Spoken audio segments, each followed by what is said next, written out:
Man, didn't we just get done doing this shit? Yeah, I'm sick of this. It's well, I can't tell. At this point, like, my whole house could be burned to the ground and the world could be inhabited by Mad Max post-apocalyptic spray paint kids or something like that. Because this is the day after the Ragecast 2/2-year anniversary for Rage Select, and I'm Jeff. Oh, I'm Jason. Yep. Yeah, so this is going up the day after? Yes, it is. Yes, it is. It cannot be a day without content. I can't. There's no. This is not the Lord's house. There is no day of rest at Rage Select. We might be dead at this point. That's what I'm saying. It's possible. Coming Very to you possible. from beyond the grave. Yeah. We may have. Yeah, you are probably just sitting there nodding your head, going, "They were good men." Yep. It was a good podcast, but I watched it all. I saw what happened. I saw the fires, the cops, the shootout, the inevitable Cards Against Humanity. Yep, Cards Against Humanity. Then there was a flood. Yeah, because it's Austin. There was a flood, and then there was some shit that Grant proposed. That right. I'm still Grant. So we haven't recorded it yet, right? Yep. Okay, but Grant proposed something that I won't spoil, and I was just like, "Oh God, that's horrible. We have to do that." And it's gonna hurt, and it has nothing to do with waxing your butthole. Oh, really? Yeah. Okay, that's good because I'm not. I don't know why whatever horrible shit that you say. It's all the buzz on Twitter. I don't know what it is about your relationship with. Maybe I need to post more pictures of the comics that I'm reading and bitch about Time Warner Cable on Twitter because I don't do these things and nobody takes me seriously. But you're just like, let's do it. The day my anus was all the rage on Twitter. Yep. Fucking goddamn it. Hopefully, as you're listening to this, Jeff's corpse has a squeaky clean butthole. That rape thicket that's down there, covering your San Andreas. Okay, look, I don't want to get too graphic with this, but let's see how to start this. Do you know what your anus looks like? Yeah, I've got mirrors. I've got mirrors. Yeah, you do. Yeah, and you spend time just admiring it in the mirror, just like grooming it, posing it left and right, or what? You know, sometimes I put little googly eyes over it, like it's just a mouth. Yeah, you're just like, oh God. Yep. I don't know. That thing could be. I could have the world's most beautiful chocolate starfish, and I'd never know. I think it's time to introduce your butthole to the world. I am not age gating videos because they have my naked anus on them. All right, this is kind of the final frontier, and I don't think that we're at that particular level of desperation. We'll put a just nice, yet. tasteful brown star over the brown star. Well, no, at that point, that I just stunt somebody else's. Like I'll glue some of that Michael's brown fur to somebody else's butt, and I'll just be like, "Hey, look, it's Jeff's ass, everybody." We don't have to actually show it. We can just put like a tasteful drape. Dude, over this it. is the internet. Picture it didn't happen. Like that's and somebody. I mean, it can be clear that it's a tasteful drape. You're laying there face Right. down with your pants off, right. And Grant is applying the wax. And you can tell what's happening, but you can't see all the details. I really don't have for those with weak stomachs. Like, for the life of me, I cannot understand. I mean, I know that it's fun when I'm all like squeamish and squirmy and shit like that. Yeah. And I guess that's maybe what it is that you have had to work harder and harder as the years have gone by. 2 years of Rage Select and a few years of Spill, and you've desensitized me to a lot of horrible shit. It's like you've only got one thing left. Maybe. And it's now Assault on My Person. Next Maybe. week it's going to be like, if you guys donate enough, Jeff is going to suck a dude's dick on live on the internet. And I'll be like, that's a great idea. I already thought about that. I already like, it's no big deal. Yeah, whatever. I'll suck a dick. I'll take all the fun out of it. You'll be like, he's going to suck 4 dicks. Like, not 4 dicks, no! Ragecast 3, Bukkake Fest. No, I don't. Of all the people who are more than willing to do these things on the air, why has it got to be my butt? Well, I don't. The crowds have spoken, and the crowd's only doing what you said. You could be like, you guys need to go after The Rock on Twitter, and The Rock would get like 20 messages like on Twitter from your legion singular of fans. I will make Grant promise not to slip in a finger. Okay.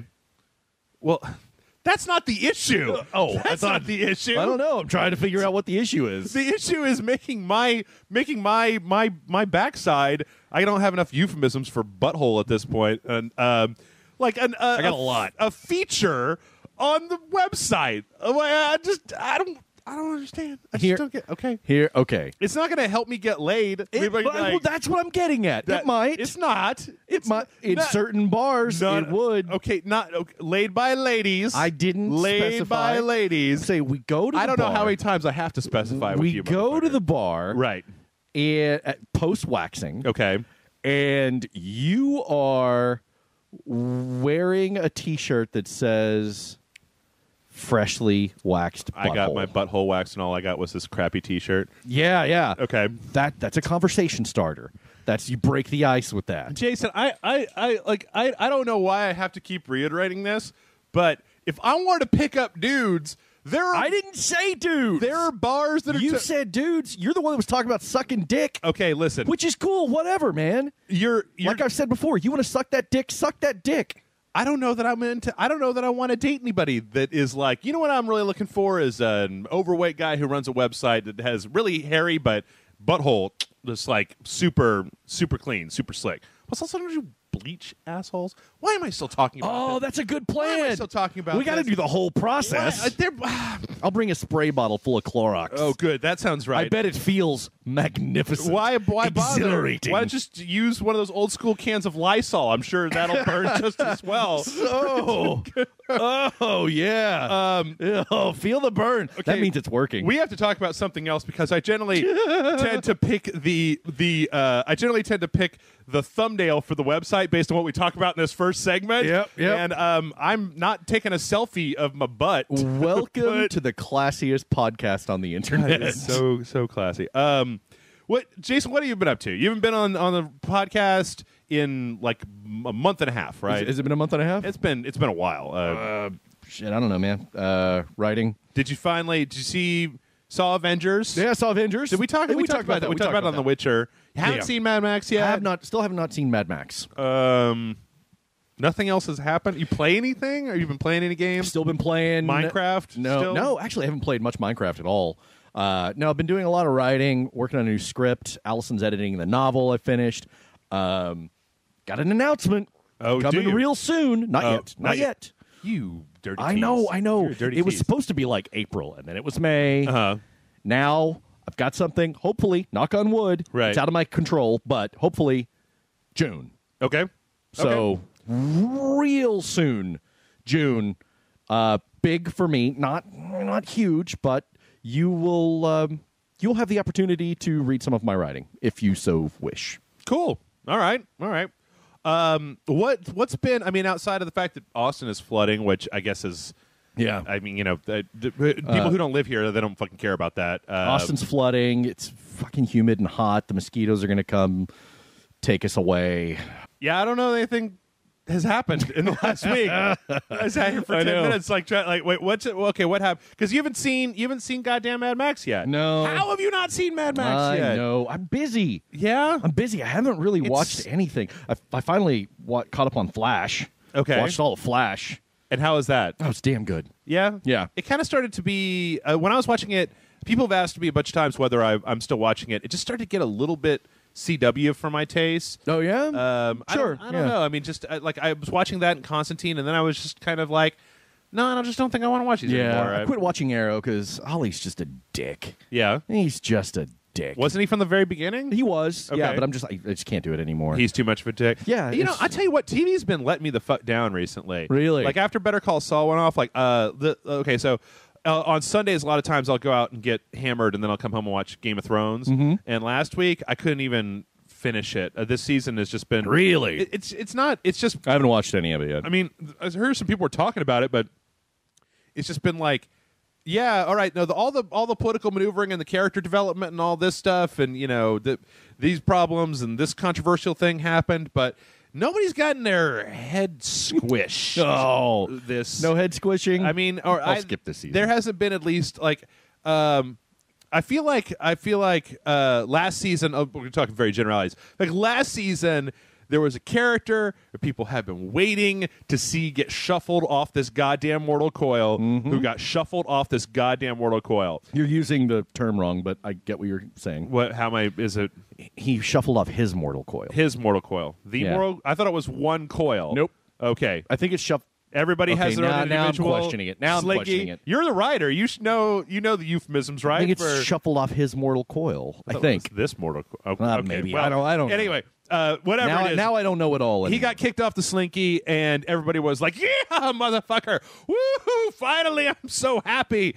And this season, it's like they had to come up with somebody that was maybe even worse than that guy. And I hear that they did. And they kind of have, but It's like you got to step up. yeah. I guess the thing is that the Game of Thrones universe. And maybe it's just the fact that in the Game of Thrones universe, like it seems like there's only one thing that you can do to be a real shitbag, and that's be mean to a lady character. And in this case, it's be mean to the same lady character that the last shitbag that we wanted to see shuffled off the Slinky was being mean to. It's like this poor character just keeps getting like moved from shitty dude to shitty dude to shitty dude. Like when you need to show how terrible a dude is, you have him be mean to what's her face, right? She's not a character. She's a plot device. Well, I think she's a character. I'm just waiting for her to get her I Spit on Your Grave on. Yeah, like, I'm just waiting go for all Kill Bill. Start cutting dicks off, right? Yeah. Like, there's been a little bit of dick cutting in the Game of Thrones world, but not enough for the number of just really terrible people that exist in that universe. There probably needs to be a little bit more stabbed in the balls directly. Jeff wants to see more genital mutilation in Game of Thrones. Just in general. Just in general. On TV in general. Just like in an Applebee's commercial. Yeah, I stopped watching The Flash because there just wasn't enough genital mutilation. I'm like, you know how fast he can punch you in the balls and what that's going to do to your testicles? It's like speed bag in your sack. That's right. Yeah, but like with the speed force. Yeah. Oh man, he's gonna run around the world, get escape velocity, and can use that to just punch you right in the apple hit bag. My balls so fast that they traveled back in time. Oh, you know what? Before we move on to the news, I have a question for you. Okay. Is DC undoing their new 52 bullshit? Is that what they're doing? Are they? I was going to bring that up. Yes. Are they retconning back to the old DC? They're retconning back to, as I understand it, pre-crisis DC. I thought they already did that. I thought they did that. I can't keep up anymore. I thought Kingdom Come opened back up the multiverse. That was like the end of that. I don't know story. I'm going to have to ask Tony because he's my go-to DC guy. Okay. I don't know if he's been keeping up with it though, but as I understand it, yeah, it's like, hey, all of the realities exist. We're just going to start telling stories, which is it's like basically they just said, yeah, fuck continuity. Well, it all matters. But but when they did the New 52, they did that. They already said fuck continuity. Well, they were just like fuck all the old continuity. Now there's a bunch of new continuity, but they did exactly. Yeah. It feels like they should have. Now it's like all of the continuity counts, and yet it doesn't because they're not slavish to it. Now they can just we're just going to tell a story. It seems like Marvel did that with the Ultimate Universe, right? Where they were like, we want to draw in new readers. So we're going to reboot a bunch of these comics under this new label so that people can get into them right now. They don't have to read 30 years worth of comics, right? Yeah. And then what they realized, it was in 5 years they had enough of a tangled up continuity that you can't get into the Ultimate Universe without reading 5 years worth of Ultimates comics. Now the Ultimate comics are gone. Okay. As of Secret Wars. Okay. They literally or are about to end. Ultimate end. I guess it's just I looked at from the animated movies. Like I haven't read any of the comics, right? But from the animated movies, specifically Superman was pissing me off because he just seemed like a jerk off, right? Like I liked the Superman in the DC and like the Grant Morrison JLA run and the Superman yeah, I know what you're talking about. But new Superman, he was just. I mean, at least I only saw him in what was the one where there was like a bunch of aliens and it was where the Justice League was forming for the first time. It was right, New 52 animated movie. Yeah, it was a Dark Side story. Yeah, he's just a real fucking douchehole. Yeah, and they were all doucheholes. Yeah, and but why would DC? And that was really what the Ultimates were. All the Ultimates were dickheads. Yeah, except for in the Avengers, Spider-Man. No, I mean the Ultimates, the Ultimates. Yeah, yeah. I mean, I still kind of have a soft spot for dickhead Captain America, but I'm still trying to figure out that there's that part in the Ultimates where Hawkeye kills a bunch of guys by flicking his fingernails at him. That was kind of cool. And I'm like, yeah, but how do you do that. Like all you have to do is go, how do you flick your fingernail off of your hand so hard that it kills somebody? Ooh, yeah. Like if you did it, it wouldn't just spin backwards behind you. Yeah. I think after these big events, after DC Convergence and Marvel Secret Wars, Right. this is going to be a good opportunity for me to stop reading a lot of DC and Marvel stuff. Okay. Because I'm just like at the point, okay, here's a I know Marvel's thinking, yeah, it's a great jumping on point. I'm thinking, oh, it's a great jumping off point. This is my stop. Thanks. Well, isn't Marvel about to do the same thing with their? Weren't they going to do a New 52 thing where they were kind of? They've been a little cagey about it and haven't said exactly what they're going to do. But as I understand it, they're kind of like taking the Prime universe and then taking a bunch of other universes after Secret Wars, taking elements of a bunch of other universes and integrating them into this post-Secret Wars universe. So it's like, we've got this universe, but it would really be better if we had this version of Thor instead of this version, that kind of thing. Okay.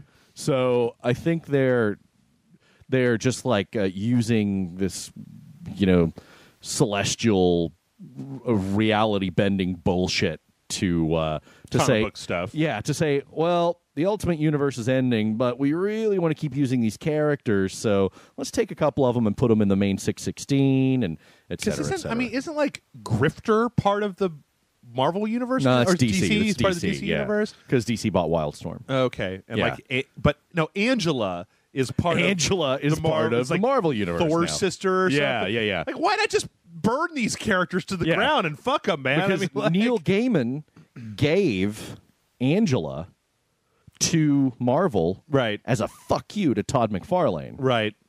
Okay. Yeah, it was a complicated, like, decades-long brouhaha. Okay.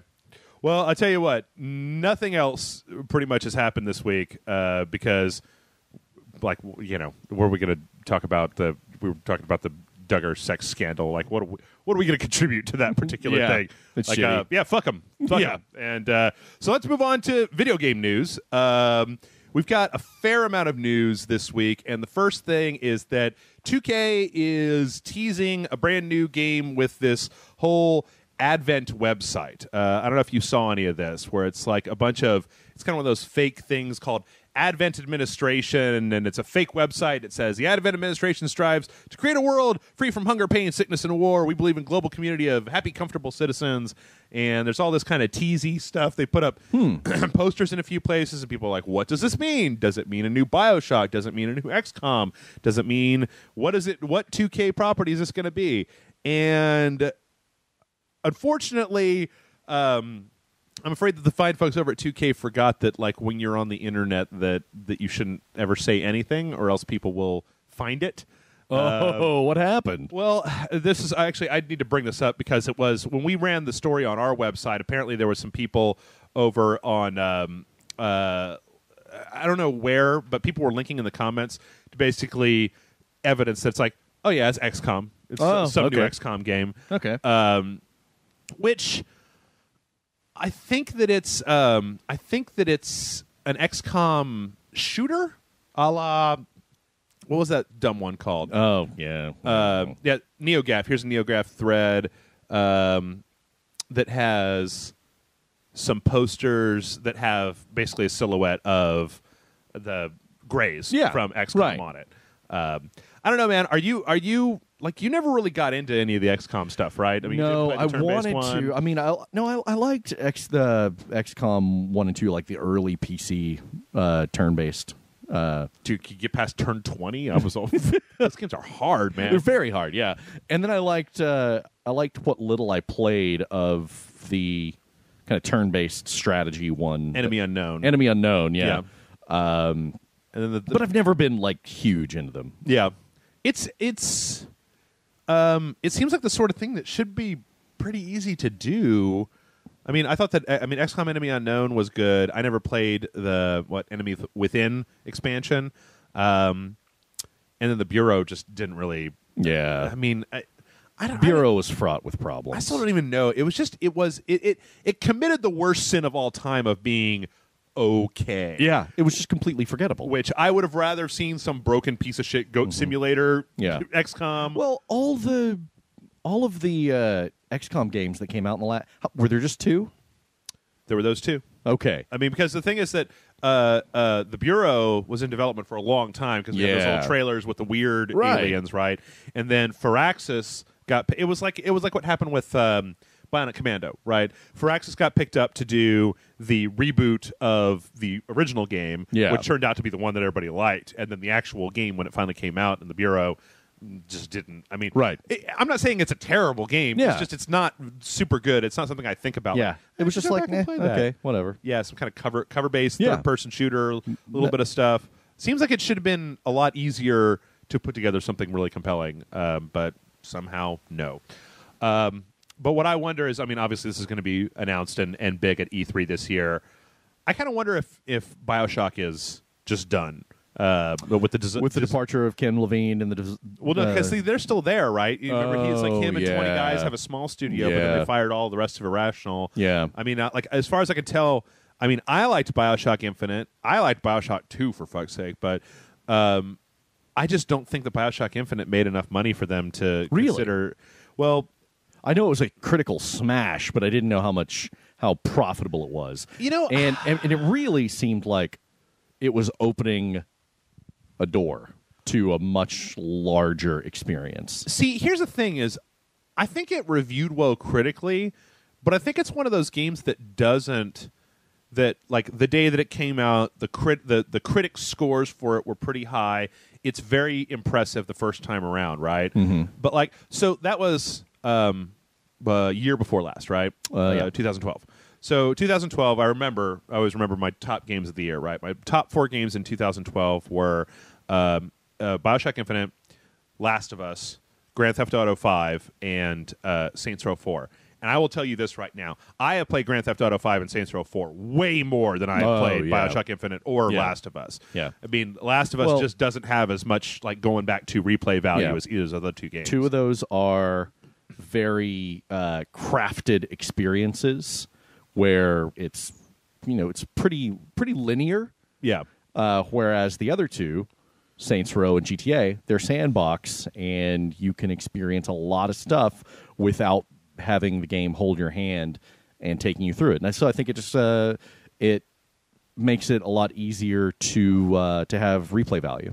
Yeah, and I'm not saying one is better than the other, but it's just a different experience. I guess what I'm trying to get at is the fact that when BioShock Infinite came out, I got it, played through it, loved it, right? I played through it maybe twice. But then I started talking with friends of mine who played it, and I've seen the sentiment on the site before. A lot of people that I know that are kind of like hardcore gamers, right, were like, they just didn't care as much for the way that it was like super streamlined, super handholdy. Even the first BioShock had 5 different slots that you could put 4 different tonics in. You could really kit out your experience, whereas this one was just kind of like, pick up 2 weapons and just do whatever, and Elizabeth will make it happen. So I wonder if it's even the sort of thing that it may have been flashy when it first came out, but not really had the staying power enough to keep that franchise moving along. But as you said, like the end of it, it seemed like they were definitely setting up for some interesting shit. All right, well, next up, I don't know if anybody cares about this. I don't know if you care about this, but there's a new Need for Speed coming in November. Man, I can't even keep up. They keep trying to make this franchise a big thing or a bigger thing. Yeah. But it seems like every one of them is like maybe not a failure, but doesn't do as well as they'd hoped. And so they're like, okay, well, now we're going to make it like this. We're going to try something different now. And it's like they keep trying to make it work. Right. I haven't played them. I was generally a Burnout kind of guy. And they're not really doing any Burnout games anymore. Well, what's his face? The people that made Burnout, Criterion? Criterion. They were making the last few Need for Speed games, right? I think the last one was like what, Project Boo Ghost or something. It was like some Project Boo Ghost. It was some DICE offspring that made Need for Speed. The one here I've got the one we saw at E3 2013. Rivals, that's the one. Ghost Studio, and then they shut down after this came out. I guess I just wonder. I mean, I wonder in a world. I keep wondering this. I mean, Aaron and I were talking about this. in a world where I have a lot of different opportunities to play a game where I can get into a realistically modeled, customized car, Grand Theft Auto 5, drive around all goddamn day, set up. I mean, GTA Online, I think you can edit and create your own races by setting up tracks with. Oh, I believe things. it. I didn't know that, but that's cool. And it's like I feel like I just need something more than just straight up driving, right? Because if you're looking for like realistically modeled stuff, you know, the PC's got you covered with like Grid and Dirt and was it Project Cars, Grand Theft Auto, Forza, like those games are out there. And if you want just like kind of ballsy combat type of stuff, I would think you would be better off with GTA 5, or even we watched the trailer for Mad Max that we're going to talk about that seemed to have more focus on even Sleeping Dogs. Remember where you could like car check and jump to other cars and do stuff like that. Yeah. Whereas I don't know where Need for Speed even fits in that. Right. I wasn't even a big fan of the old series, but I just don't know what niche it inhabits. Yeah, exactly. Is it It's like I said, they Road just Rash, keep trying to do a lot of different things. And from what I understand, this one is going to be always online, which a lot of people aren't happy about. Nobody's ever happy with anything these I days. know, I mean, I know. everything is a problem for somebody. Yeah. I mean, I guess maybe just going back, we had the story a few weeks back that Ubisoft did really, really well last year, and I wonder how well the Crew sold. Like, Well, the Crew is one that I actually want to go back and play. I mean, I gave it to Aaron. I know, you and asshole. I was going to borrow it, and you gave it to Aaron. You can just call Aaron; he'll give it to you. Yeah, that's a good point. You want it back? I'm sure he's not playing it. Well, speaking of cars and speaking of Mad Max, we had a 5-minute trailer this week for Mad Max Savage Road story trailer. Yeah. And I think this is you didn't watch the last one, right? The 7-minute No, making stuff blow up. No, give it to me. The only, Doctors say if you have a boner lasts over 4 hours, you should stop watching the Mad Max game trailers. Yeah. What I find interesting is after watching the movie, there's a lot of stuff that you could see in here that kind of mirrors the movie. The one interesting thing that I think about this is the fact that after the success of the movie, right, that this Mad Max doesn't look a goddamn thing like Tom Hardy, and Right. Yeah, I mean, he looks like too much of a young pretty boy. I want to see somebody a little more grizzled and rough looking. I think it just, to me, he looks more like Mel Gibson. He actually looks like Mel Gibson and Tom Hardy mooshed together, kind of. I want to see a guy who looks like he's been through some shit. Yeah. You know? Like scars on his face. Yeah. And, beat up and dirtier. I mean, he's got a beard. That's kind of the universal. Well, he looks just like the guy from Last of Us. Oh, Joel from The He Last looks of Us. just like Joel. He's a young Joel. Yeah. But this game, man, watching this trailer, I just want to invite it over and maybe have some wine and and Wax put on anus. put on some music and like, hey, me and my wife are gonna go to bed now, and if you want to come in there and join us, let's see what happens. You want to swing with the Mad Max game? I think I do. It looks pretty dirty. I mean, it looks pretty goddamn filthy. I will tell the Mad Max game that it can put it anywhere it wants. Okay. I swear, man, like, I don't know if they're just ginning this shit up for the trailers, but considering the number of trailers that have been out, I don't think that this can all be cutscenes. Them cars are blowing up real nice when they blow up. What was the id game started with an R? Rage. Yep. Yeah. We talked about that last week. Yeah. It's like this. Id's probably like, well, we did it first. Yeah. This is our game. It's like, yeah, but you sucked at it. No, I mean, yeah, it was okay, but I just remember Rage of being. I need to go back and play Rage because I don't remember. Just generic. It wasn't bad. It was just generic. There were mutants. It was kind of like a weird cross, but it was like dirty, slightly dirtier Borderlands. No, non-cell shaded Borderlands. Just non-cell shaded Borderlands. Yeah, without half the personality of Borderlands. Okay, so here's a question though. In this in this trailer, there's a line that comes out where this guy is like, "Whatever you do to me, Lord Scrotus will do worse to me." His name is Scrotus? And I'm like, okay, in the Wasteland, you obviously get to pick your own, like Lord Humongous was obviously, it wasn't like nickname rules, right, where you can't pick your own. Yeah. Like, obviously the leader of the Raiders gets to choose their own name. Okay, this guy, like, he asked his crew to call him Lord Scrotus. That's awesome. You know what that means? What? He's got giant balls? No, he's a priest of Damocles. Oh, shit. Yeah. He's got like For Damocles. We're actually looking at a screenshot of, hey, it looks like he's like shoved a smaller skull on a spike into his forehead. Yeah, that's serious. He looks like some fucking Baron Harkonnen Dune shit, or like the Fallout Wasteland or something. He looks crazy. Yeah. And he looks like he should be in the Chronicles of Riddick. Yeah. But yeah, this game, I think it looks really cool. Aaron was actually watching some of the stuff for it. The fact that you can build your own car, the fact that you can customize it.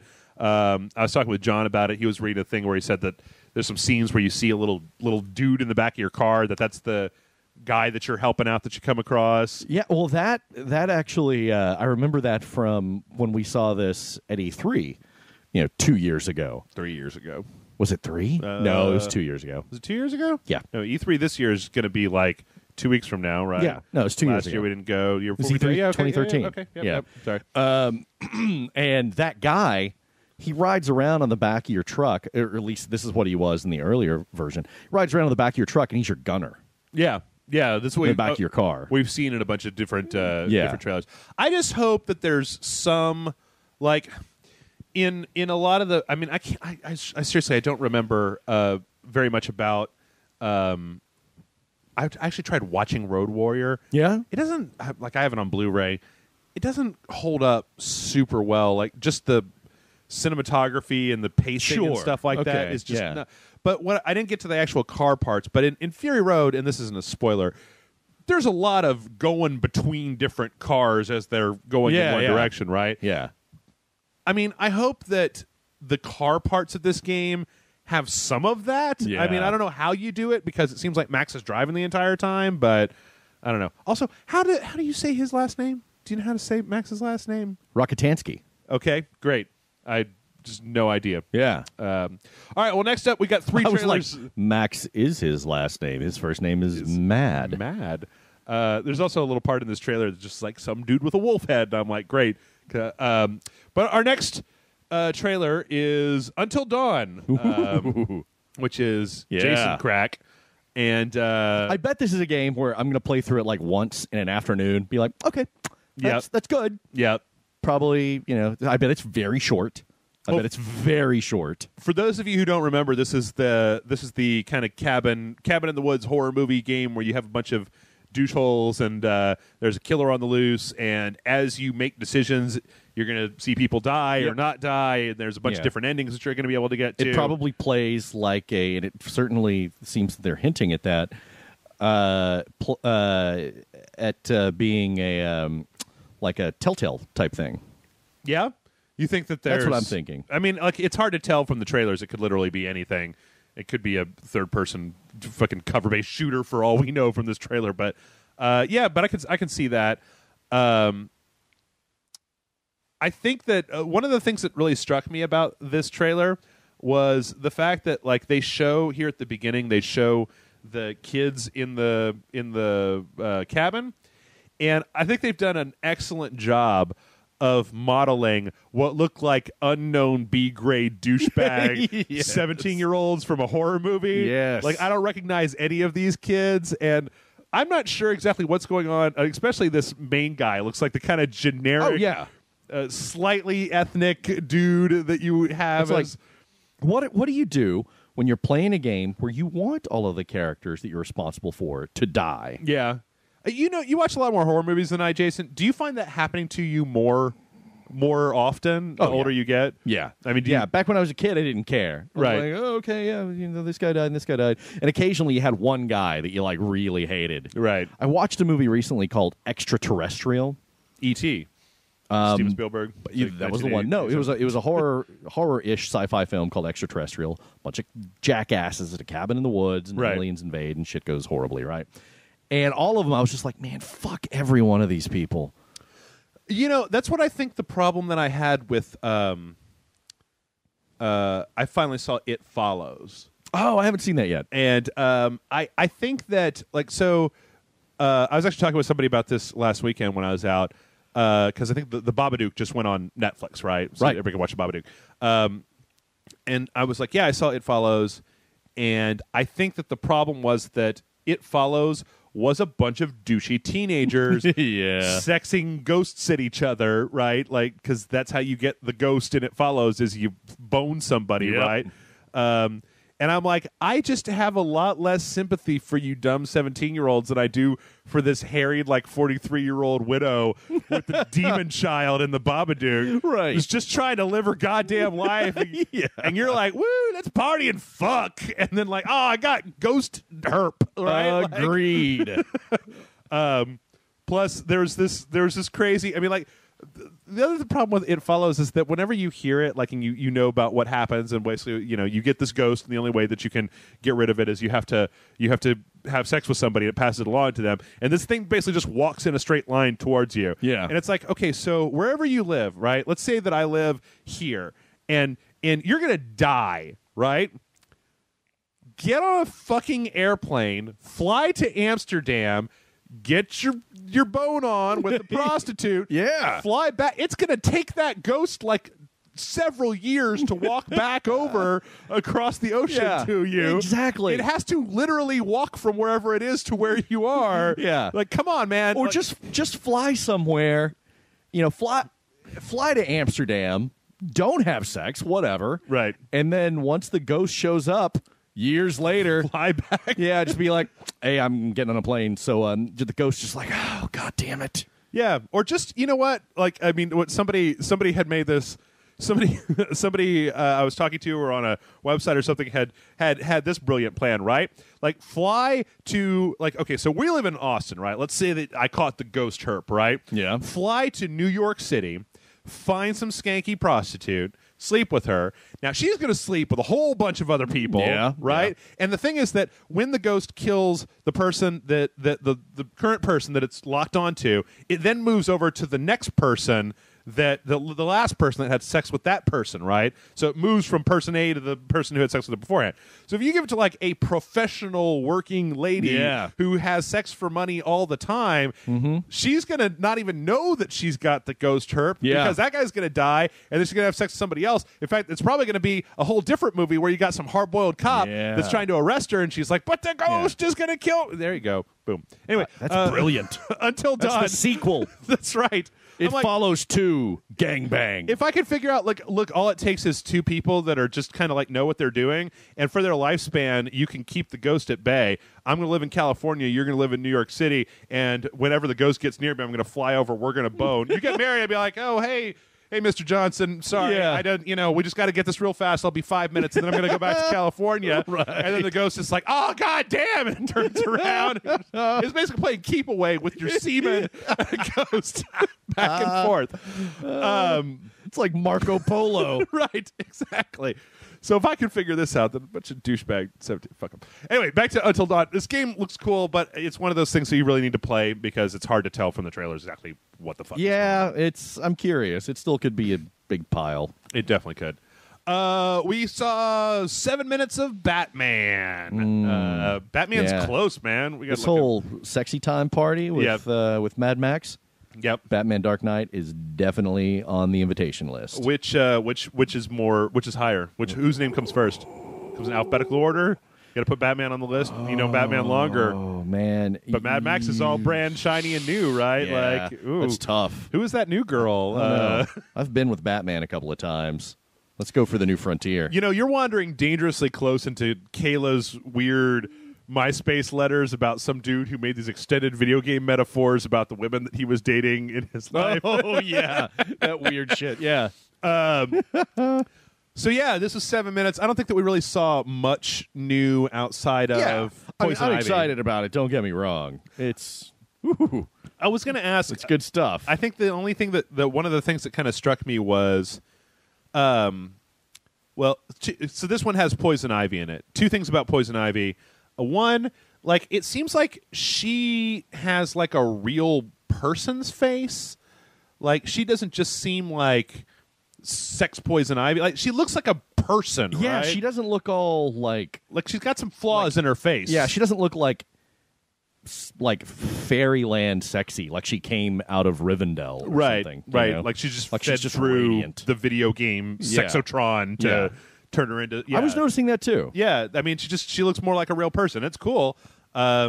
The other thing that I noticed is that, like, okay, so in Arkham Asylum, you run across Poison Ivy, right? Yeah. And she's got her leafy thong on. Yeah. Right? And she's wearing just like an Arkham shirt that they're like, cover yourself up, you plant bitch.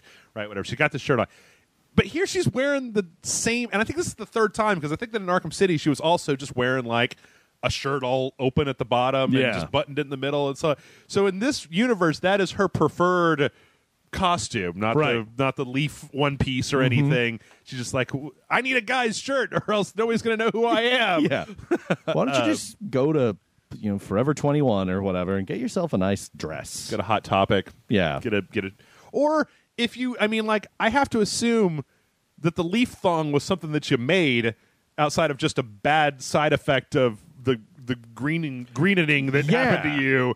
So just make yourself a leaf shirt. Yeah. Like, give yourself a leaf tuxedo. I mean, because the the horrifying alternate theory is that some of Poison Ivy's hair has been turned into leaves instead of, and then we're just looking at straight bush. Straight bush. Yep. Just big old bush. The carpet does not match the curtains. She has to trim to make it look like a bikini, or else it'll just be literally a bush just coming out.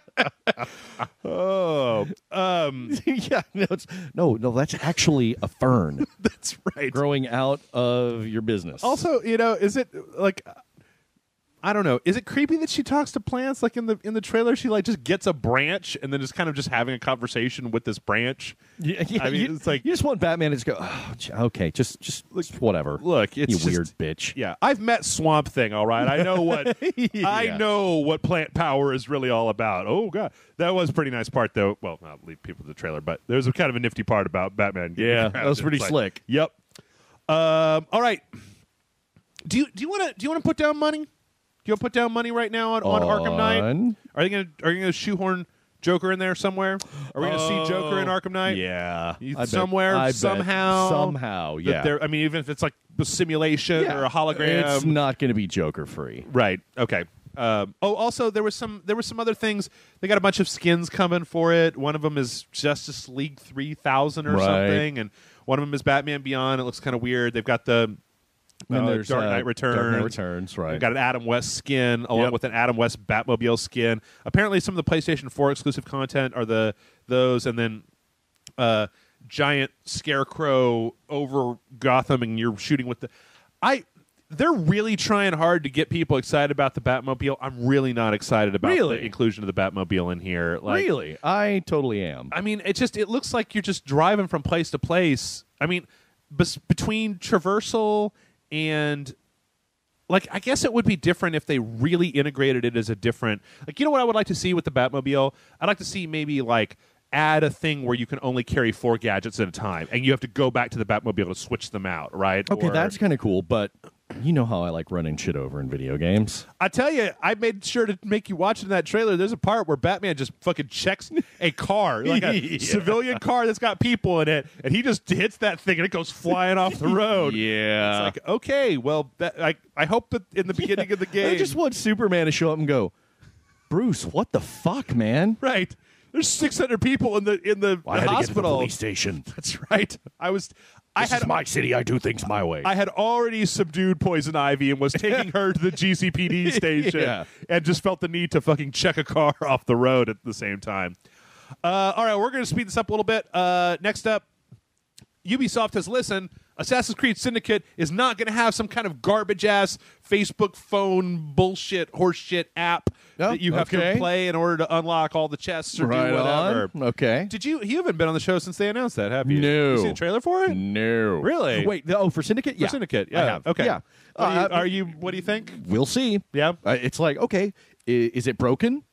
Then I'll play it. If it's not, you know? I think right now what I like in thinking about it, like I kind of like where their head is at. No companion app, no online multiplayer, which is great because I think that just went on Unity.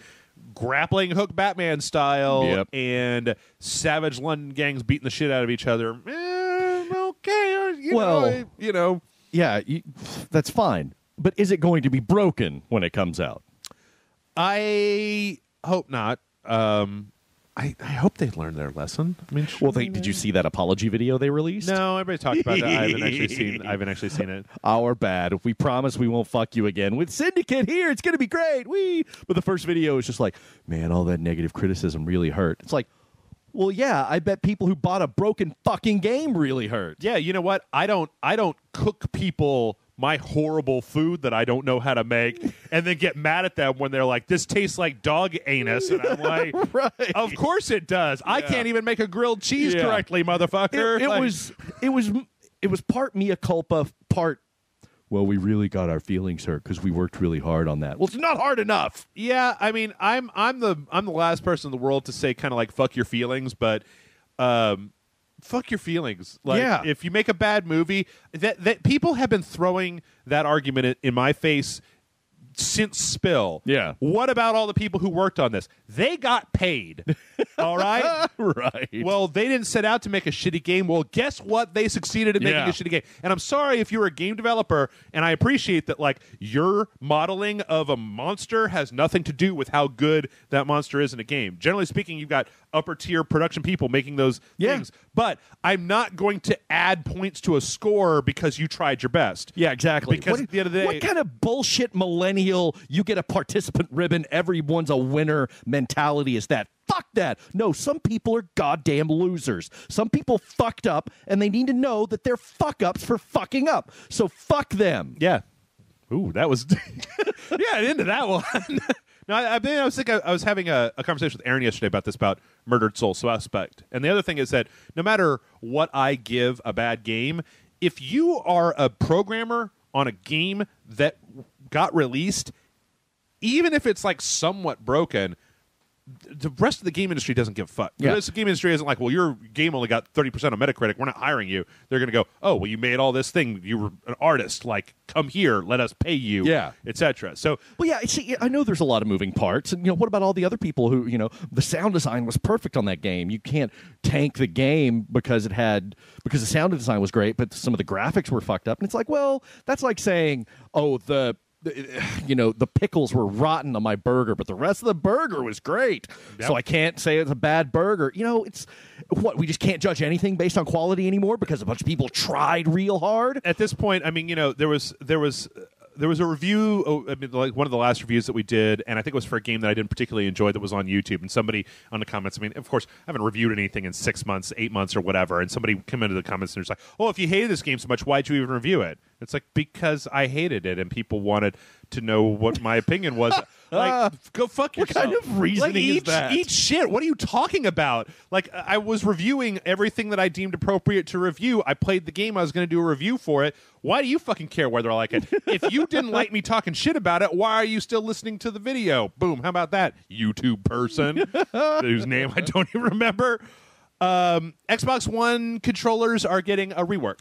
I saw that. What are they doing to them? One thing that is actually really interesting, and I don't know if the PlayStation controllers actually do this, they're changing the jack on the bottom that you plug your headset into to be a 3.5-inch jack, so you can just plug a pair of headphones right into the bottom of the controller. Oh, okay. So you can just get the audio directly from there. And I think it also probably will have support for like third-party headphones. Because on the current Xbox One controllers, you have to have an adapter to get that. Yeah. But I think that's cool. Yeah, that's cool. I like playing games with headphones, but I don't want to stretch a fucking headphone cord from my TV. Right. So. They are putting out a remastered version of Resident Evil 0. I saw that. Yep. In HD on all the platforms, whatever. Have you ever played Resident Evil 0? No. That was long after I'd fallen off of the franchise. Okay. I think that I'm kind of interested.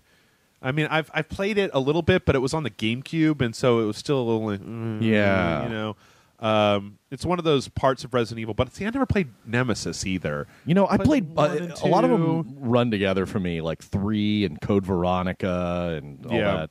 That's when I really started losing it and not real sure of what was what. I think I also only played just the Chris side of 2.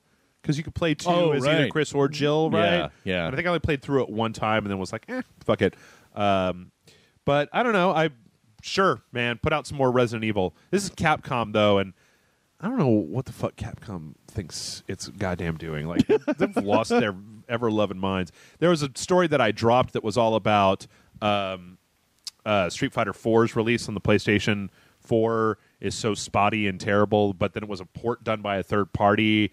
Actually, I think it was a port done by Sony, and they're actually removing it as one of the platforms from this like little circuit of tournaments that they're doing. Oh, really? Because it was so poorly implemented. So but like, what was the last new IP that Capcom put out?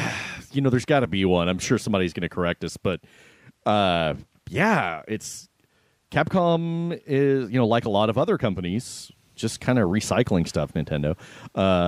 Actually, you know what? Hey, man, Nintendo today, when this recording this podcast, Splatoon came out, right? Today. Oh, yeah, that's true. I mean, I hear it's fun. Credit where credit is due, right? I hear it's actually really fun. This is not a... Okay, this list is terrible. Anyway, I don't remember what the last Capcom game that came out was, but Capcom, and then, like, in addition to that, you also have...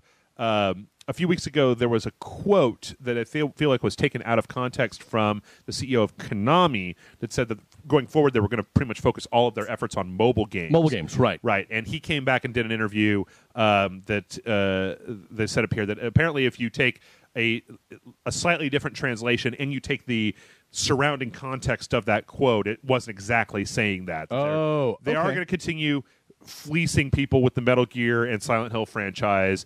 And I'm sure, what was there, PES Soccer or whatever, one of the soccer franchises is theirs. But they came...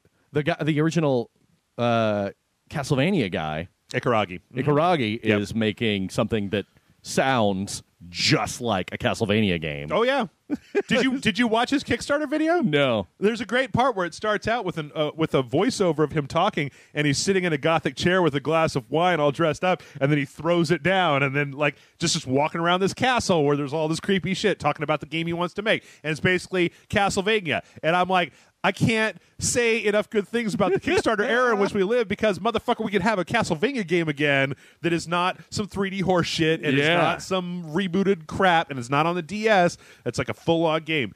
Mega Man for Capcom, Castlevania for Konami, and... yeah, it's like, hey, assholes, look what you let slip through your fingers. I don't know how much longer Konami has. Yeah. I mean, like Silent Hill's cancellation. Yeah. You haven't been on since that happened. I know. But, breaks my heart. Yeah. I think maybe Phantom Pain might be their last hurrah. But you know that Kojima's leaving after that, right? Yeah. So it's like, what the fuck? Mm-hmm. You know who I hear is going to be in charge of development over there? Who? Don Matrick. Yes. Oh, man. Don Matrick and Cliff Bleszinski are taking over Konami. Yes. We're going to make some fucking mobile games, bitches. Yeah.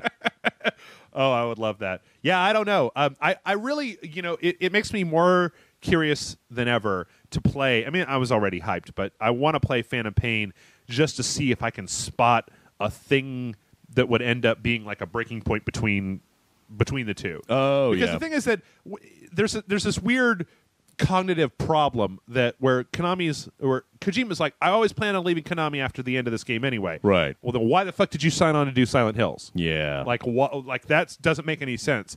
So I think something had to have happened, and I'm curious to know if Phantom Pain... I also kind of like the idea that Kojima can make Phantom Pain and just be like, yeah, fuck it, whatever, I already got paid. I'm going to do whatever crazy... I don't have to care about your review scores. Right. Whatever, man. Like, yeah, well, or they could just say, you know what? We're just going to take all that brilliant design ideas that Del Toro and I came up with, and we're going to make Silent Hills, but we're going to call it something else. I already know that if they did a Kickstarter, it'd be funded in a minute. Yeah, absolutely. I'd chip in for that. Yeah. All right, well, let's see. We got a couple more, and then we're out of here. Bloodborne just had a patch, a 1.04 patch that I was actually telling you about that does some really interesting things. I kind of consider this to be a PSA for people. It does a few things to kind of balance stuff that only people who are in the nitty-gritty of Bloodborne would know. But what it does more than ever is if you're using the password system to do player matching in Bloodborne, you can now summon your friends into your game regardless of their level. And John and I tried this out, and he's like level 15, I'm level 55, and it was just like ding, ding, ding, and I was in his game, tore up the boss that he wasn't able to beat, and then just left. So I think that anybody who Like, I want you to go get Bloodborne. Nope. And then call me whenever you have a problem, and we'll just walk you through to wherever the next part is. You're right? going to have to block me on your phone, I bet. Just be like, Jeff, could you just play through the whole game for Oh me, no, please? Jason, stop twisting my arm and making me play Bloodborne so much. Stop. Yeah, I try to kick you out, and no! Yeah, last week I played through like a good 70% of Bloodborne like 2 more times just to be like, I need to check out these weapons and see how they work. And yep, totally found that out. But I think this is great because it really does take down one of the barriers that people have had in the Souls games of playing with their friends, right? Which is, it's like that old MMO bullshit thing where, your friends are like, well, no, I can't raid after work, so you can't play because we all need to be level 55 to go on this raid or whatever. Is now it can be like, whatever, I'm level 6 billion and I'm just going to come into your game. On the other hand, it's not really very fun when somebody who's like 50 levels above you comes in and just trounces your game for you. So, there's been movement on one of the Aliens Colonial Marines lawsuits. Really? Yes. Okay, so there was in April of 2013, 2 plaintiffs brought a case against Sega and Gearbox and basically wanted to have a class action lawsuit that said you were deceptive marketing practices because you showed us things and then we pre-ordered based on that, and then the result was not that. That sets a dangerous precedent for the game industry. Judge in this case said you can't prove what advertisements you saw 3 years ago that led you to make a pre-order, and even if you say you can remember, it's hard to admit it to evidence. Yeah, I saw a TV commercial 3 years ago, and it looked way better than the game that I played 2 years ago. You go, a lot of this is, it's not... Sure, because memory is a very fallible thing. So basically what he said, or what the judge's ruling was, you can't process this as a class action. You can bring an individual lawsuit if you would like, but you cannot process this as me and 10,000 people who signed this. Oh, our own lawsuit. Sure. Yeah. After that, the guy just basically collapsed. filed to say, no, I'm not going to do that. Which is good because no matter what kind of shitty game it is, I feel exactly what you're saying. I feel like trying to sue somebody for like, hey, you got me real excited and then it didn't pay off. Yeah. Kind of go fuck yourself with that. Getting somebody really excited is fine, but if you're lying to them, I think that's what Gearbox did. If you're showing a bunch of scenes in your trailer that are not from the game or movie, then that's fucking deceptive. Here's the thing. Here's a question, though. I don't really remember because it's been so long, and I didn't fucking give a shit about Aliens when it happened. But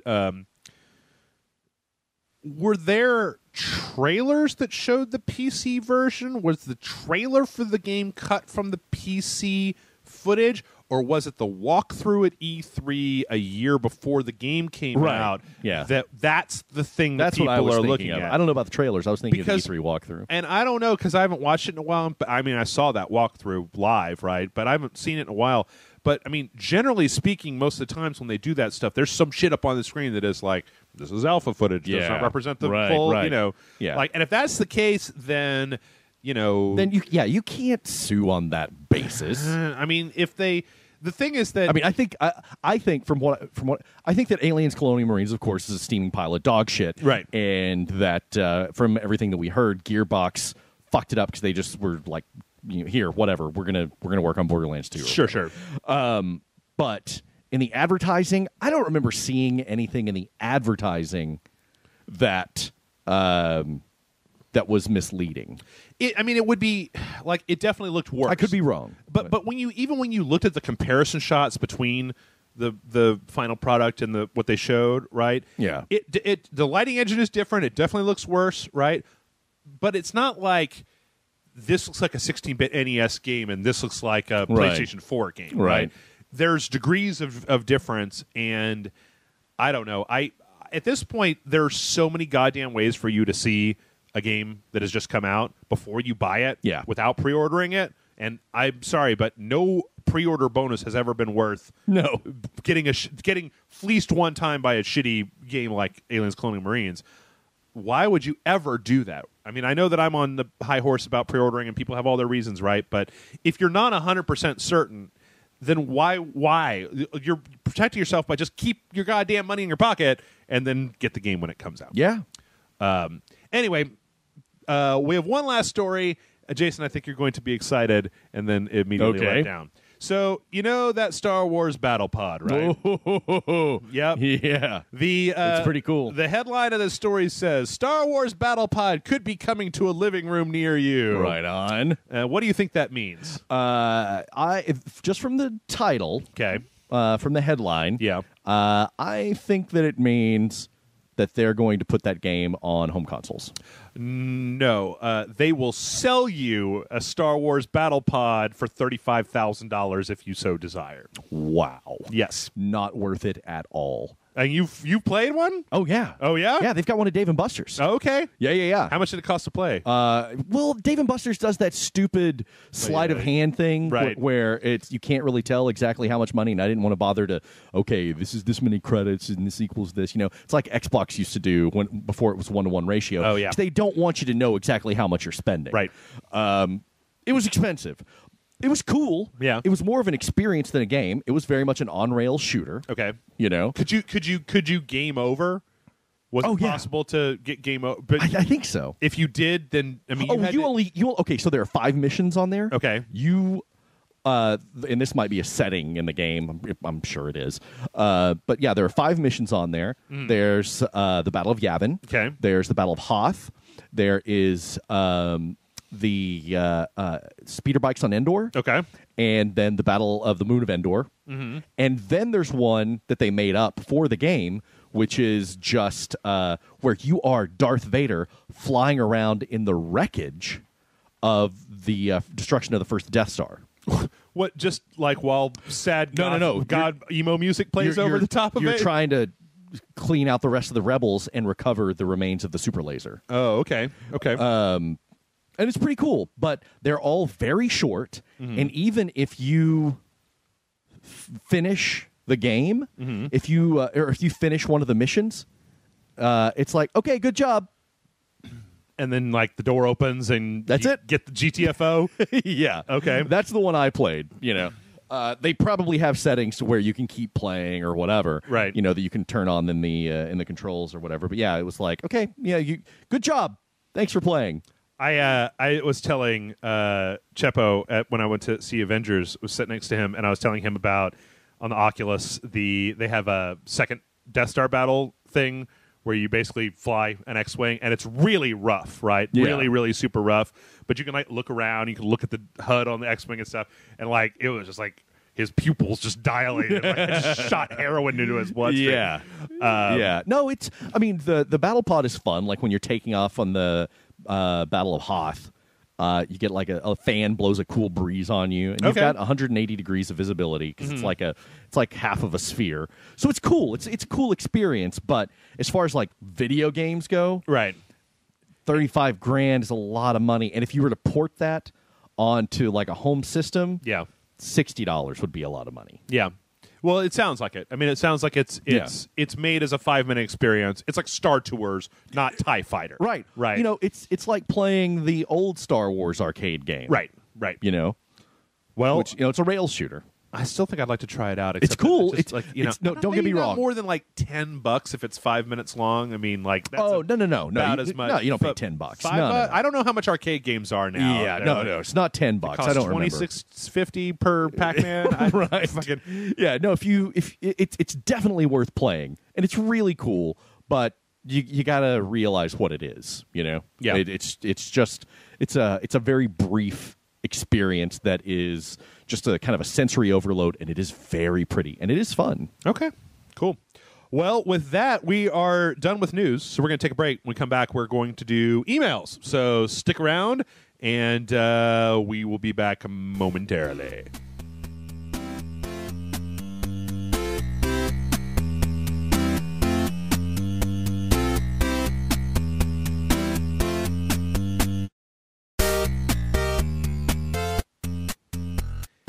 And we are back.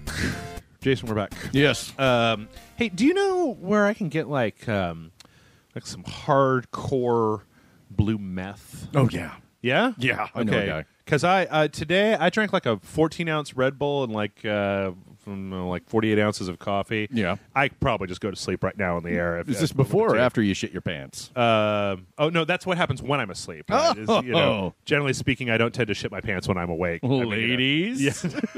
that's what I put on the T-shirt as the conversation started at the bar. Generally speaking, I don't tend to shit my pants when I'm awake. It'd be like just walk up to the ladies and be like, "Eh." Put that on your OkCupid profile right there. That's a okay, header. you know what? I got a bit of a bone to pick with. We'll get to the questions in a second, right? But so in the saga of Jeff is terrible with women, Jeff right? can't close. That's Exactly. That's what people say. Exactly. Yeah, I love I goddamn love the fact that that's a thing that people say now. Hashtag Jeff can't as close. opposed to hashtag Jeff's waxed anus or whatever it is. Yeah, you know. Gotta get Brushwood onto that one. Too. Okay, so let him know. Here's the thing. I've been on OkCupid. I get an email every few days from OkCupid saying like, "Hey, here's some people," right? Mm-hmm. It's. Oh my God! It's an email from the island of Dr. Moreau. Kind of. I mean, well, it's here's the thing: is it's either that, right, or it's like, okay, well, this person is 10 years younger than me. Yeah. So what? Well, I've done that before. I've dated people that are significantly younger than me, and it's a drag, man. Because you go like, hey, you remember that band NoFX? And they're just like, yeah, who? No, they don't. Like, oh, you mean the Deftones? And I'm like, no. You don't have to like build a relationship with them, right? You just cart them around, get them drunk, fuck their brains out, squeeze her tits, grab her ass.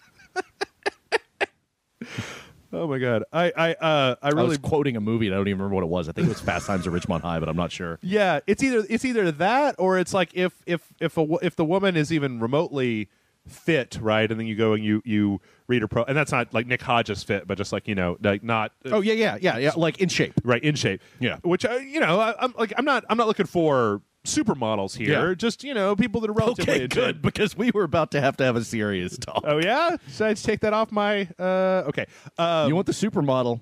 You got to bleach the butthole. Oh, is that what it is? That's what it is. That's what it is. We're not going to get back into that. Okay. Go ahead. Is it like everybody who's even remotely in a fairly decent amount of shape is like? I work out 7 times a day, and I'm not into anybody that doesn't look like The Rock with a 64-inch penis, and it's just like, well, I don't look like The Rock with the 64-inch penis. That's not. I mean, I put it directly on. That's my profile name on OkCupid is not The Rock with a 64-inch penis. Maybe you should try that. Maybe I should. Yeah, maybe I should. Yes, The Rock with. So, okay. It just seems like a goddamn wasteland of nothing. Right. Years ago. Okay. I did online dating. I know. But you did it years ago. It was like 10 years ago. You did it years ago. It was a whole different thing back then. It was less accepted then. Sure. It was a little. Oh, you guys met online? How weird. Now it's like, oh, you met online? Yeah, great. So did everybody else. Okay, right. Great. But then it was a little weird, so I kind of kept it a little quiet.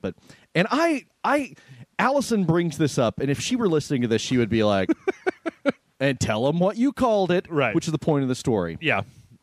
It was the pussy fountain, Jeff. I know. It was the pussy fountain. What I'm trying to tell you. It's just like pussy all the time. That's right. Just raining down everywhere. On your head. Yeah, no, I know what a fountain is, and I know what vagina is. It's like the hills have eyes. Hills have eyes. The hills are alive, and I'm spinning around. Look at all this pussy. The hills have vagina for everyone. You get a vagina, and you get a vagina. I guess what I'm saying is that, like, nowadays, if a woman goes to date online, right, she's instant. Like, all of the sex chuds found the pussy fountain, right? Mm-hmm. So now the women, as soon as they post the one sex picture, chuds are feeding at the pussy fountain. They are, and then this woman has to, any woman probably has to put up with I've seen the Tumblrs, right, of just like, yo, bitch, wanna fuck, and like, person just spam that, and of course, like, if you were a person who was getting that message every other day, you would be like, fuck off and don't talk to me, everybody. You'd be like, right? I'm ready to destroy the earth now. Exactly. Yeah. I'm going to become a Christian just to go on Christian dating websites because it's not, hey, girl, wanna fuck. Even right? girls that even back then, girls would tell me that they would receive hundreds of emails a day. Yeah. Like, here's a dude in Uzbekistan. Right. I am very much liking your boobs. And it's just like, why are you emailing this person? And fuck off, you know, in Texas. So I don't think OkCupid is as viable as people seem to say it is anymore. You get yourself a good picture. Okay. A good picture of you. Okay. Bear with me. I know it sounds insane. I've got Photoshop. I know. Okay, there you go. Get yourself a good picture of you. Ryan Gosling's face on Ryan Gosling's body, and that's my profile picture. I think that's a pretty good formula there. I'll put my nose on it and be like, people say I look like Ryan Gosling. Yeah. Look, it's all on the nose. This day and age, own your geekiness. Okay. Own it. Yeah. Talk about it. Yeah. Hey, love video games, movies, beer. This is what I do. Own it. Own it. Okay. You can do that now. Right. And make your profile funny. Okay. Just like really fucking funny. Okay. Like I'll just put an audio clip of I'll put this audio clip on my profile. You probably okay. I will record an endorsement for you. Hi, I'm Jason. We got a political Welcome to ad. Jeff's OkCupid page. Oh, I don't. He runs a successful business. Yep. He is disease free. I think all these- ostensibly, and as of May 30th, a shiny, shiny butthole. All of these things need to be in finger quotation marks when you're saying them on a successful business, Quote unquote successful. disease free, and quotey finger shiny butthole. Yeah. But you know what? We're taking up too much this question time with buttholes. So our first question comes in from our friend Fritz Slang, who says, "Greetings, Jeff and Jason. Anyway, brand new rumor just cropped up. It seems Microsoft is looking to buy the rights to Silent Hill, and by extension, Silent Hills, making the long-running survival horror franchise Xbox exclusive. Wanted to get your opinions on the matter. I feel it'd be a bit of a slap in the face to PlayStation owners who would have had every reason to expect it to be released there. Also, if not a PS exclusive, be there if not be a PlayStation exclusive, given PT's exclusivity." And then he links to a YouTube thing. I haven't watched this. This is one of those ones that just came in. Insert dong worshiping comment here. Fritz Lang for the site. P.S. Heh. And then the word insert. I don't know. What that All right. Slap in the face. Yeah, whatever. It's your business, face man. should be calloused at this point. Yeah. If you're a video game fan, your face should be made of goddamn concrete, right? That's just business, man. It's like if Microsoft buys it, just be happy that it's getting released somewhere. No. Don't do that. I don't get enough news stories. If Microsoft buys it, you start a change.org petition. I want everybody to be up in arms. I want the internet to be on goddamn fire because PT was on the PlayStation. But really, though, Konami is not going to no developer that's not in dire financial straits. Maybe they are. They delisted their stuff from the Nikkei index. That was for a different reason, though. Oh, was it? It was for it wasn't for financial reasons. It's what was it? It was the fact that that they did it, but they just don't. Their stock doesn't. We reported on it, and I read up on it so I could talk about it. But something about like they don't sell and buy and trade a lot of their own stock. It's mostly just kind of listed back in their heyday when they were big to kind of give investors a thing. But they don't have that as much anymore. I don't see Konami getting rid of one of their big franchises. I do really. I think that. Because Konami has a lot of assets that are not video game related. They health clubs in Japan, and like I think they do some of the pachinko machines and gambling stuff, right? Okay. And I think it's the sort of thing where Konami's been slowly. Think about outside of they've been licensing out the development. Castlevania, Silent Hill, Soccer, Metal Gear. What else? Yeah. I mean, and as I said before, last time we talked about Igaragi last week or week before or whatever. Last Lords of Shadow, kind of came and went. Sell it to somebody. Yeah, just do it. Yeah, do it, man. I mean, what are the other big Konami franchises? Even that's all I can think of right there. I mean, that's pretty good. For a developer. Sure. It's just they're not really kind of or a publisher or whatever the hell. I mean, I remember back in the old days when they had the fucking coming out of the Rocks Konami logo, right, with all the explosions and shit around Contra, and all that. Yeah. But Life Force or Gradius, those were Konami, right? All of those, right? I don't know. I hope they do. Yeah, I hope they sell it. I think that's perfect. Yeah, sell it to Microsoft. I'll buy an Xbox One. Great. Sure. Yeah, I think it'd be great. As long as I just want the game to come out. You know what's the most important thing about Silent Hills, right? Is if there isn't enough material left over from their basic working on it, right? For somebody else to pick that up or for them to pick it up for whatever, scrap it and start it over. Because you don't want somebody trying to pick up the base ideas of this and then try to figure out where they were going with it, right? You want somebody to make a Silent Hill game, but then that's the other thing I keep trying to remind people. What was the last good Silent Hill game? Right. 3? Yeah. Like, I mean, which was okay. Yeah, some of them have been. I was like, oh, okay, this is pretty cool. Homecoming, The one where the guy Frozen Memories, Shattered Memories. I know there's so many of them. I can't even keep track. But like the one where the guy the prison bus crashed and all that. That was all right. It was. Did you play that one all the way to the end? No. Okay. I mean, like that was a whole like I haven't played a Silent Hill game all the way to the end since 2. I don't know how they managed to fuck that up because like I feel like you and I could sit down here, drink a 6-pack each, and within 6 hours we would have the story of that Silent Hill game. It's like the Silent Hill franchise works best when the monsters are a metaphor for the things the guy is scared of, right? Right. You had a guy in prison. Yeah. How many scary goddamn things? I mean, like just getting shower fucked, right? Like you know, or shivved, or like I mean, not to just carry on like all the horrible prison stuff, right? But there's a ton of things about prison that are shitty and scary and bad, and the confinement and being forced to do things and like having to defend yourself and not being, and all this stuff. And yet they couldn't really do any of that. It was just kind of like, well, the electric chair, and it's like, well, but that's kind of like the last boss, right? I mean, right. The Shawshank Redemption was a better Silent Hill. It was a better horror movie about prison What was the horror game? Was it one of the Condemned games where it was horror set in a prison? No, no, it wasn't Condemned. No, I know what you're talking about. Fuck. The Suffering? The Suffering. That was the one. Yeah. Yeah.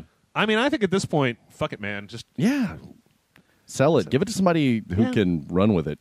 That's kind of my feeling about every franchise that's stagnating is like, hey, you know what? Yeah. 2K, do you not want BioShock anymore? Sell it to somebody who does. Yeah. Sell it to somebody who can make a good game. Yeah. Nintendo and Metroid. Yep. Ugh. Fucking Metroid. I mean, they're like, yeah, this year we've got Zelda and Star Fox. And it's like, fuck yourself. I want more Metroid. Yeah. It's been how many years? Look who we're putting in Smash Brothers. Right. Shut up. Right. All right. Next question comes in from Connor, and I pulled this up because nobody gives relationship advice like Jason Murphy. Hey. So, says, hi, Jeff and Jason. My name is Connor, and I come to you today in need of your help.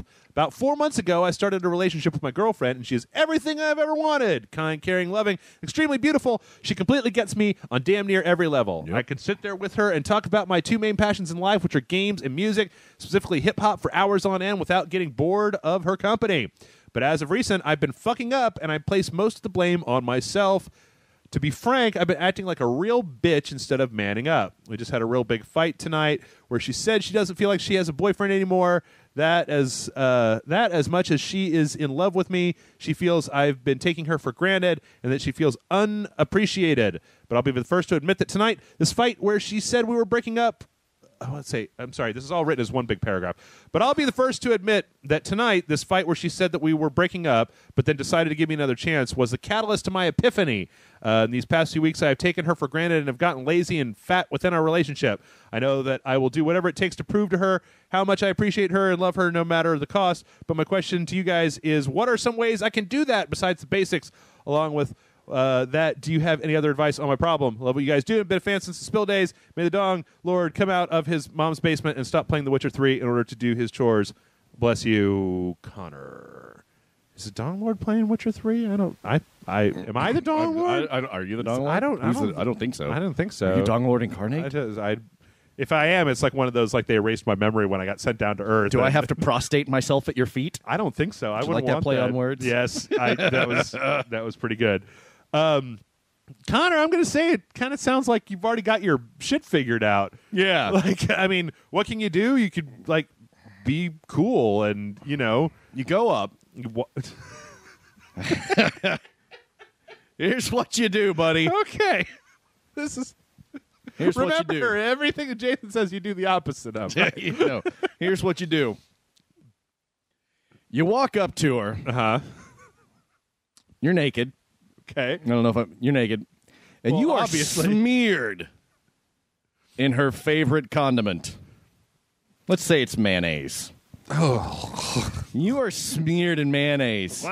You grab her by the hair and you stick your tongue right down her throat. Okay. And then you pull back and you're like, bitch, I love you. And now get the white bread and bologna. yeah. Yeah, exactly. And you're like, we're going on a picnic with my dick. A dick nick? A dick nick. We're going on a dick nick? Yeah. Okay. Make it weird. Make it something she will never forget.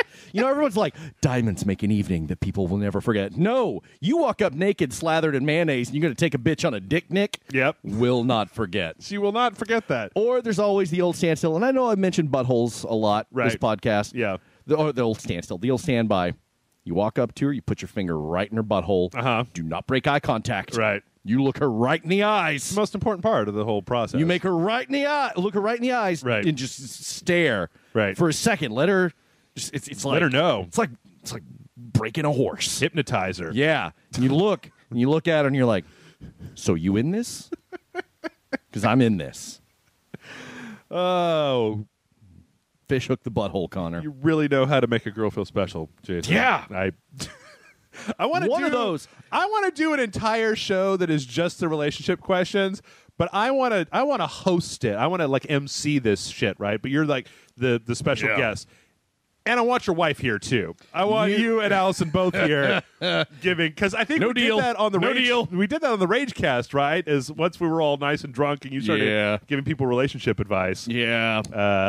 That I got in a little bit of trouble for that. Oh, really? Mostly because I was really, really drunk, and Allison got like waylaid by some crazy guy at the Walgreens while she was buying you cigarettes. Oh, really? Oh, yeah.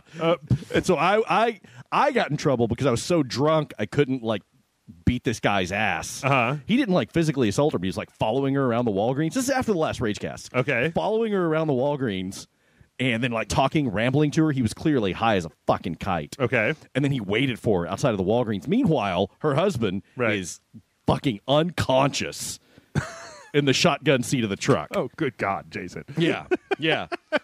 And but it's probably for the best, because I would have jumped out and just wailed on the guy. You put your finger in his butthole. I would have. Maintain eye contact. That's how you express dominance, Jeff. Are we doing this? Is this what's happening? Are you in this? Are you in this? Crazy Walgreens guy? Right.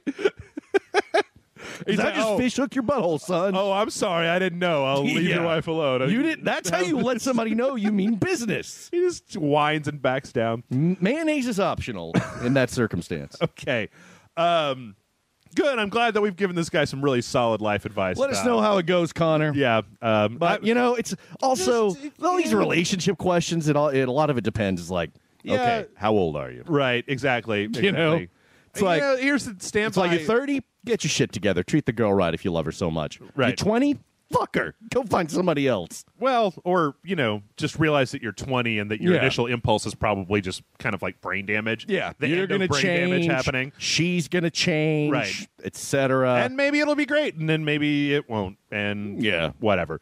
Listen to her and then just... Is there any... Is this a big secret? Listen to what she says. Think about what she said and why she said it. See if you can figure out what it is that would make her happy, right? God, you sound like a queer. Oh. Okay. See, I always like saying that because it's so horrible. But it's just such a stupid fucking thing to say. But no, Jeff's right.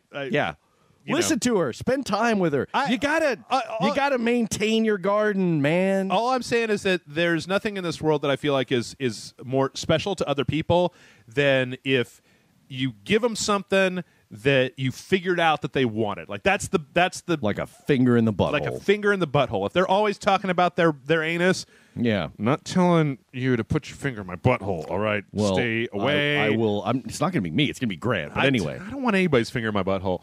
Anyway, our next question comes in from who he did not sign this, so I'm going to go with Andrew, which is his name. Andrew. So, sorry, if you don't sign, I'm just going to use your first name. Long-time viewer, first-time blah, blah, who cares?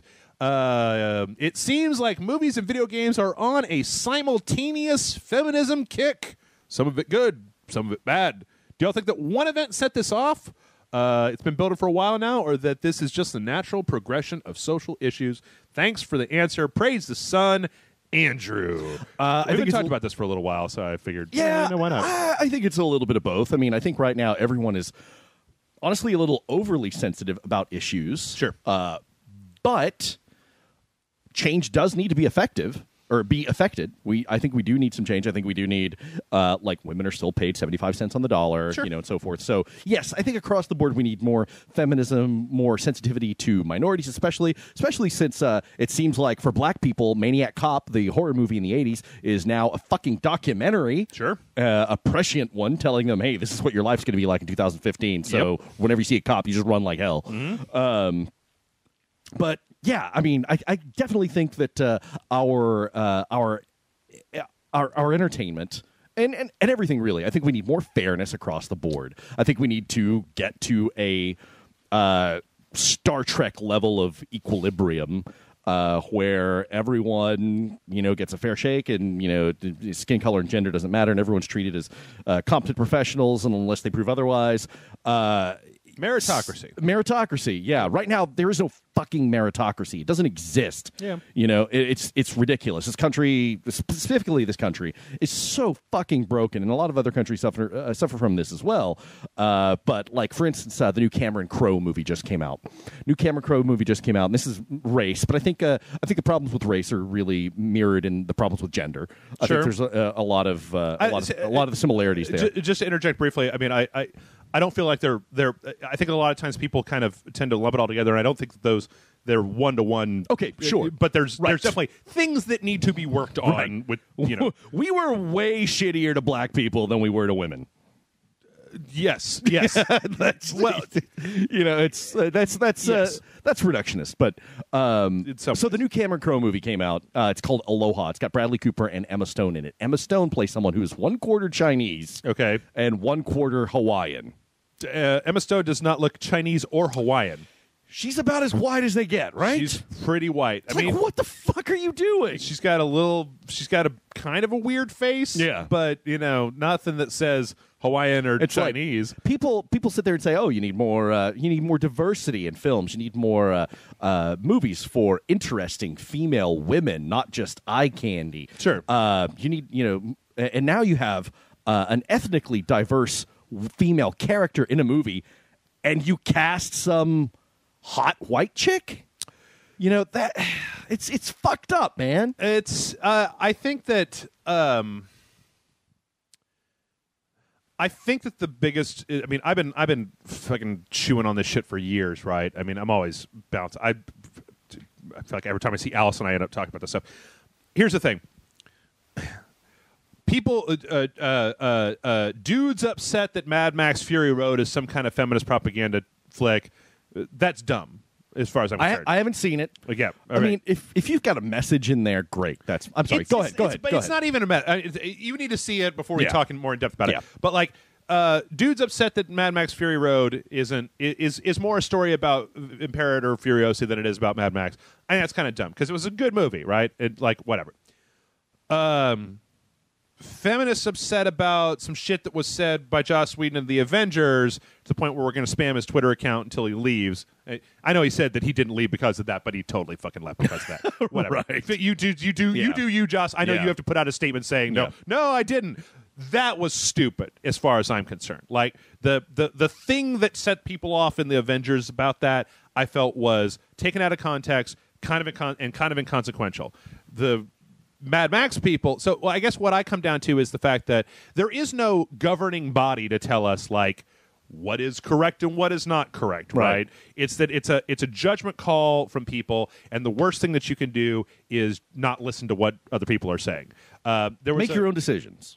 There was a fucking Gina Davis wrote this thing, and I linked it over to your wife that I read online. There was an interesting thing about her talking about ladies in Hollywood pictures, right? And she was talking about like go through your script and just like flip a few of the characters that are dudes to ladies, because it shouldn't make any difference, right? Right. And that and whenever you have a crowd scene, make sure that you write in, this is a crowd of men, women, and a few other people, blah blah blah blah. right? And that's those are just some steps in the right direction. I'm going to reiterate the thing that I've always been saying for a long time is that I think that if you look at movies that have already kind of made some strides or books or whatever, I don't think that just because you work on this stuff that you have to scorched earth sexy women in chainmail bikinis.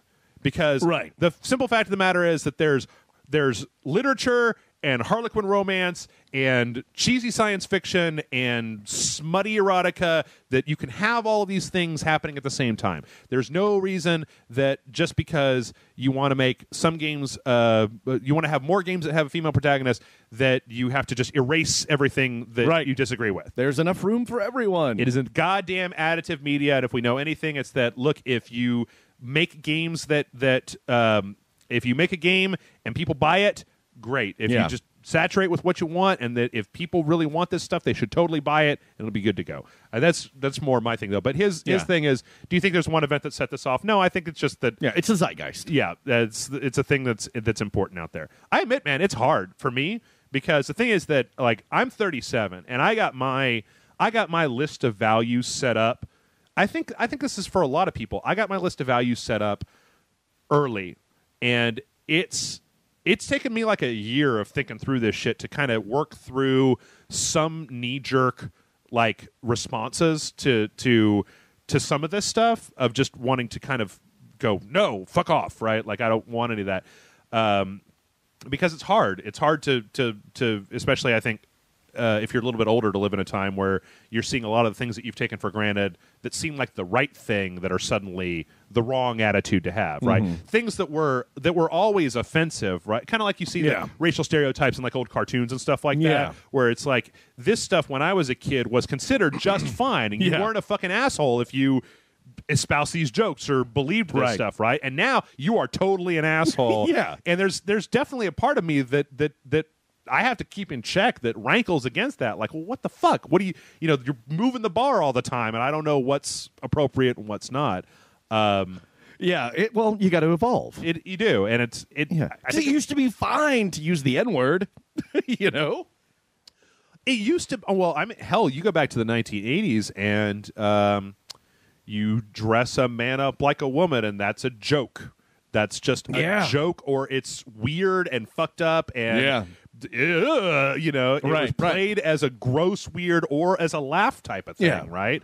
And I think that's just part of growing and evolving as a society, that that we're not going to ostracize people for their choices like that, or sometimes not for their choices, just the way they are. You know? There was the last Cracked podcast that kind of went into detail about this. Was interesting. That basically, what they said was that we want everybody to have a chance to basically do what they want without getting fucked up by just leftover horseshit societal barriers, right? If you're born an Asian woman and you want to become an actress, that you can totally do that. Like, there was an example that was put one time about why they don't cast as many Asian men in Asian male actors in Hollywood in roles, and you go, because it's one of those cyclical things where there are no roles. So if you're an Asian man and you're like, well, I would like to be an actor, and you look at what that industry is like, you go, why the fuck would you do that? You're going to starve to death. There's no roles for you. There's one, a year, and Ken Watanabe is playing it, right?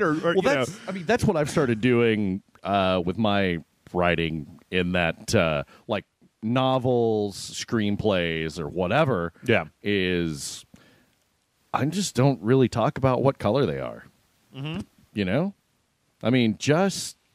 It's like you can describe them, but only to the point that it's necessary. You know, let the audience fill in the rest, and because everybody's got their own ideas about how this person looks, and a lot of writers just give you kind of a passing description of the person, or sometimes not at all, and all the readers just get their own image of what this person looks like. And if you've done your job right, you don't have to say he's this large, Pacific Islander, right? Unless it's part of the story, right?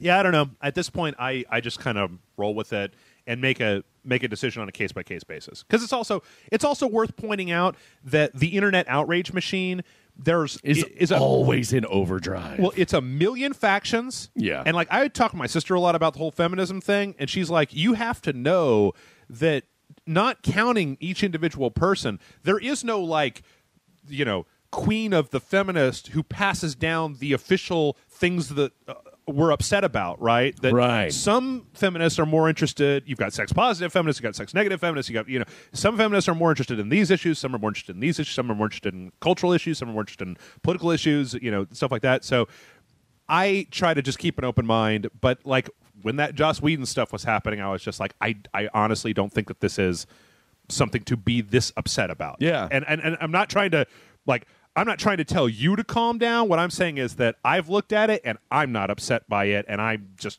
don't care. Yeah. So, but who knows? All right, our next one comes in from Origami Zergling. Were you here? I think this was the last time you were on the podcast. Was it when the guy wrote in about his origami habit and his coworkers were like shaming him about, or some girl at his work would just like found his origami and then just like threw it down on the ground, or was like that stupid? No. What? Okay, never mind. Oh, no. Somebody else. Sorry. So he says, salutations, high priest of mighty swollen Doncles. It is I, Origami Zergling, once more returning to seek your limitless sticky white wisdom. In light of your advice regarding my hobby and how I should handle its perception on the part of others, I've challenged myself to further master the delicate art of paper folding, and I'm proud to report fantastic results. Good for you. Awesome. I will make an attempt to be more brief, but this topic I present is complex, and I make no promises. As for my current inquiry, it pertains to games journalism and a trend I have noticed in the medium. Most popular 5 to 10 minute episodics that deal with game reviews tend to consistently have an attitude of decline in the medium, i.e. everything is shit. Examples include Zero Punctuation and the Jimquisition. I wasn't actually consciously aware of this trend until it was pointed out to me, but I feel that it holds water. Came to realize that I enjoyed many of these reviewers for their harsh criticisms, and indeed harsh criticism seemed to increase drastically with relative popularity because it entertained me to see something awful hanging from the gallows. But now I am left to wonder if things really are so dire, or if popular titles are being lynched for my entertainment, guilty of inadequacy or not. So I put it to you, are we seeing the decline in mainstream product quality that these outlets suggest, or is it possible that they're adopting a snobbish standpoint because that is what the viewership expects/desires? As an additional inquiry, what reviewers do you consider to be reputable and objective in their opinions, or at least close to the ideal as is humanly possible? Stay proud and erect always, even during gym when that cute girl you like is staring right at you, especially then in that fact. Origami's like, what kind of fucked up co-ed gym do you got? Like, I don't know about you, but when I was in high school, it was just... Wait, is he talking about gym or gyms? No, GYM gym. Like, wait, dodgeball and weights and climb the rope and shit. Yeah, we don't go to gyms. We don't go to gym. We go to gyms. Yeah.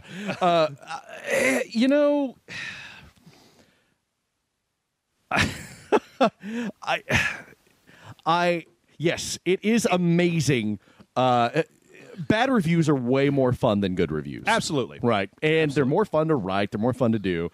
I don't particularly pay attention to any one reviewer or any one outlet. I generally just see what my friends are talking about on Twitter. Yep. And occasionally I will check Metacritic. Yep. And I'll just read one review, usually like the one that I just come across first. Yeah. And just to get a general idea rather than one specific person's thing. I don't have time to comb through a bunch of reviews because that becomes consumption unto itself. But the truth is, we live in an age of wonders. There's a lot of amazing stuff out there. And to say that games are getting worse, that's crazy talk. That's insane. Yeah, it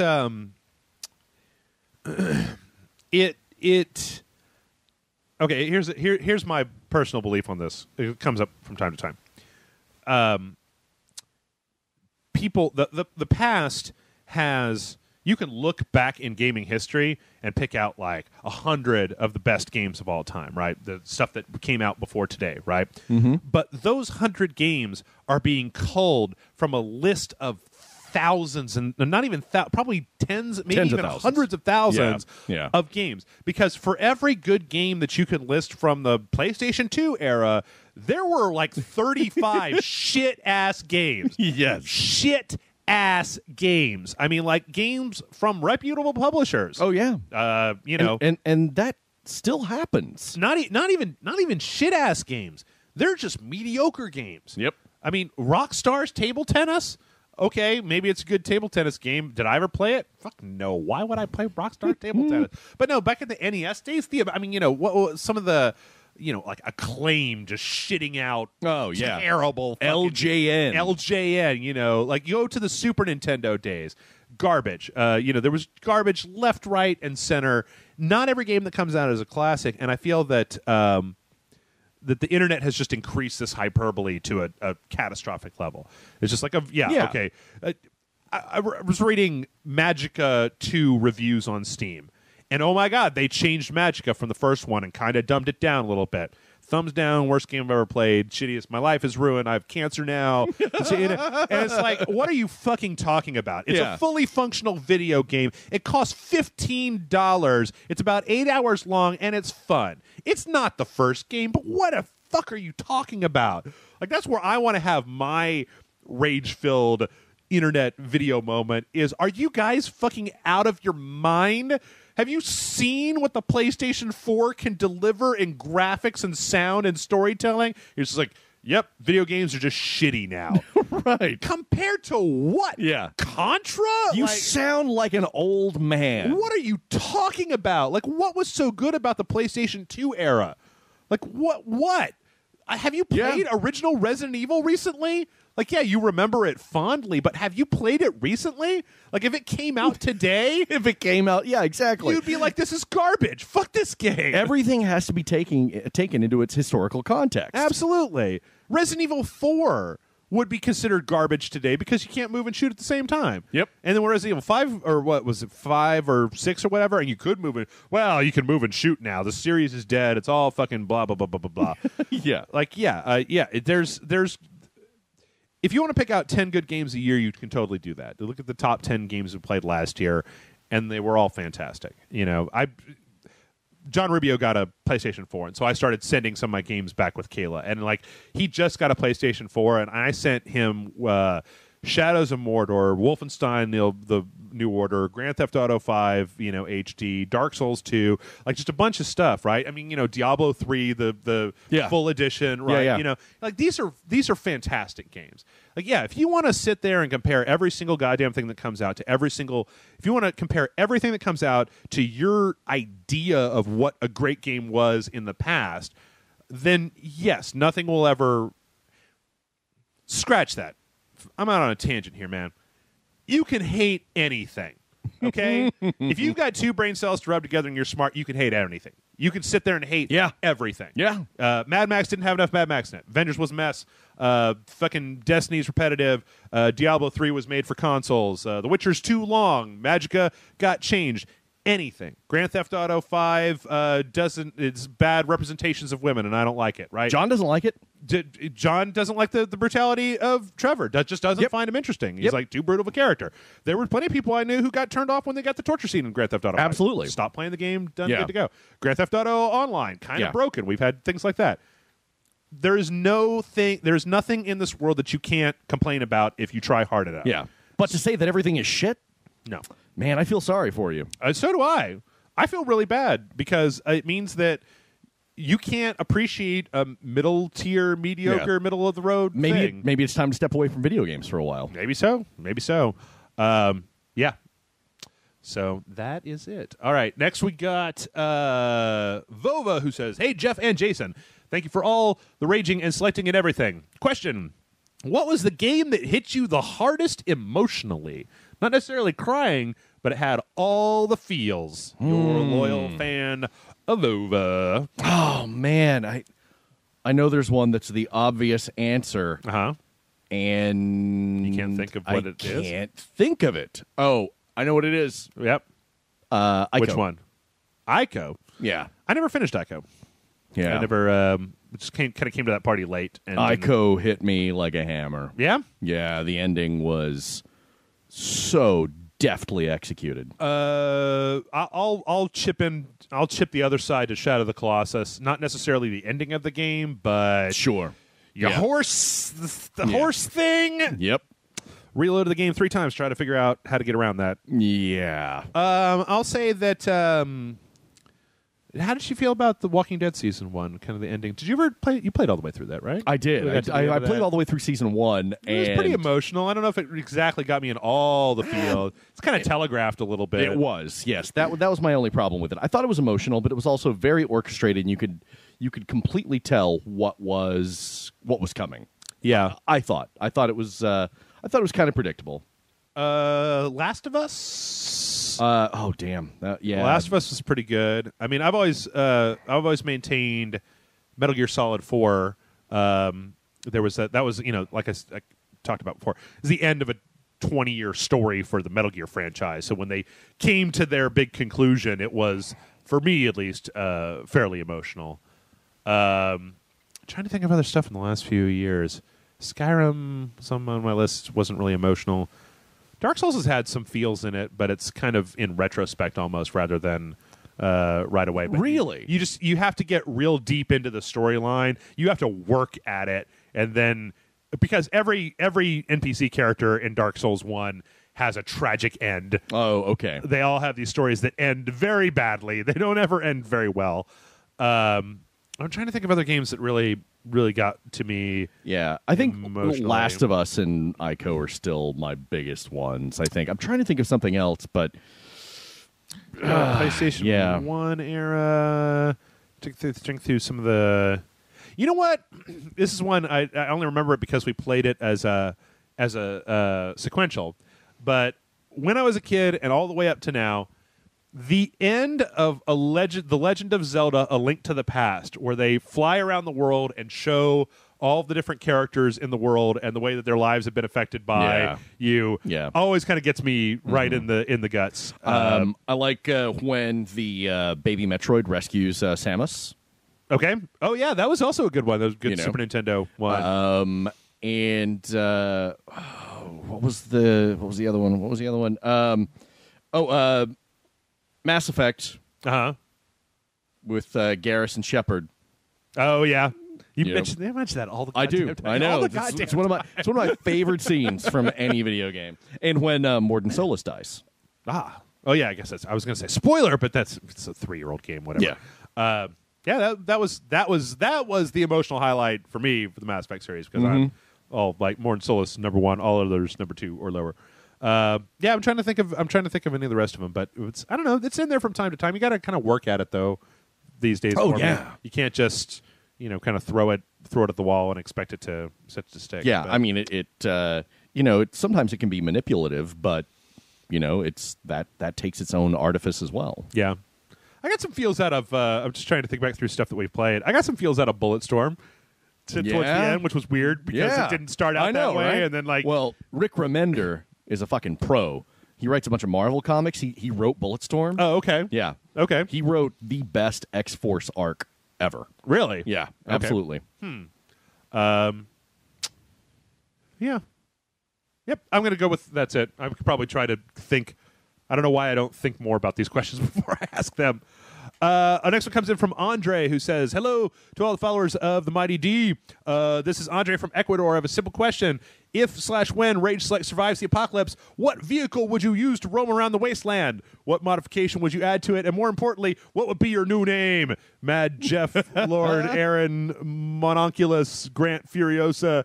Anyway, keep up the good job, Andre from Ecuador. What do you think you want for the wasteland? Oh, for the car? Yeah. I'd probably just oh man, you'd have to get like some sort of monster truck, right? Maybe, but that's a lot. You got to think about. I mean, like, I don't want to be your mom in the wasteland. I was like, you got to think practically, Jason. Where are you going to get a new monster truck tire if you fuck up your monster truck tire? Yeah, you have to manufacture that shit from scratch. Yeah, right? You can't just rip it off another thing. You got to get like a gyrocopter. I was thinking something like a battle-hardened version of the Impala from Supernatural. See, I've never... With all sorts of blades sticking out on the sides. A classic muscle car. I want to just go straight up Optimus Prime 18-wheeler, right? Like, I figure in a world where you're driving around, right? Like, those an 18-wheeler can lose tires and still keep driving forward, right? Yeah, that's true. Plus, you got that not a lot of back. maneuverability, though. No, but at this point, but that's the whole point is that you just, you take the big box on the back, right, and you just armor plate it, cut a bunch of holes in it, and then just like stick guns out of the side or oars or spears or throw your poop out of the side or whatever. Okay. And just throw it at other people, and then I guess armor the fuck up out of the cab. I was thinking, but like a tank on monster truck tire. That's kind of cool. With some flames on the side. What would your name be? Lord Scrotus, obviously. Lord Scrotus. We went over this. Yes. Well, we've got Lord Humongous and Lord Scrotus. Yeah. So Lord Anus. I don't know what's left. Mine would be, of course, the porno werewolf. The porno werewolf. Lord porno werewolf. What are they lords of? I don't know. What does Lord Humongous's kingdom look like? I still think we need to get you a shirt. Yeah. That says the Ayatollah of rock and roll. The Ayatollah. It's talked about it last week. It's just a super great intro. And you know what? Because I did watch that part of Mad Max. I got to tell you this. As villains in the Mad Max universe goes, Lord Humongous is the most reasonable dude of all time. Because he comes up and he basically just tells them, like, here's what's going to happen. He's like, hey, man, these guys are nuts. I can't stop them, okay? So this is going to happen. You guys, and he sounds like he's pretty legit when he's like, just get the fuck out of our way, and you can come back when we're done here. Just walk away. Right, but there's a part of his dialogue where he's basically just like, do you see these motherfuckers behind me? Right? Like, we're too crazy to leave you alone. Why would you get in the way? Right. Like, and I can't, like, I'm just one man in a hockey mask and a leather thong. I can't stop this guy. Also, like, what's up with the feral kid just, like, kills that dude for... What was the reason for that? I don't recall. I mean, like, no, I mean, I don't think there was a reason. Like, Lord Humongous is out there talking, and he just crawls out, throws his little boomerang, right? Yeah. And then, like, blap, kills that guy. Just some crazy little shit, man. And then just... Rah! This is what happens when you don't control your kids at the fucking restaurant. Okay, but what I guess my question, I mean, maybe there's, like, all the extended universe, Mad Max, that can explain to me, but, like, the people in Gasoline Town or whatever, like, they can talk. They have society. Yeah. Did they just find the kid? Where did the kid get the razor-sharp boomerang? And where did he learn to throw it? I mean, and why didn't they teach him, like, the words for, like, I need to poop and give me some water and your move, creep, or whatever? I don't know. Look at the internet. I'm sure they'll tell me. No. Look at the internet and tell me that you were surprised that there is someone in a movie that does not have the basic ability of verbal communication. If you read Twitter, you will understand, lots of people suffer from this affliction. Oh, we're already there. Well, yeah, but he didn't say, like, balls, fuck your mom, fag in the movie, right? Like, that's true. That's what I would have expected. Feral kid speaks only in leet. That's correct. All right, we got a couple more we're going to run right through here.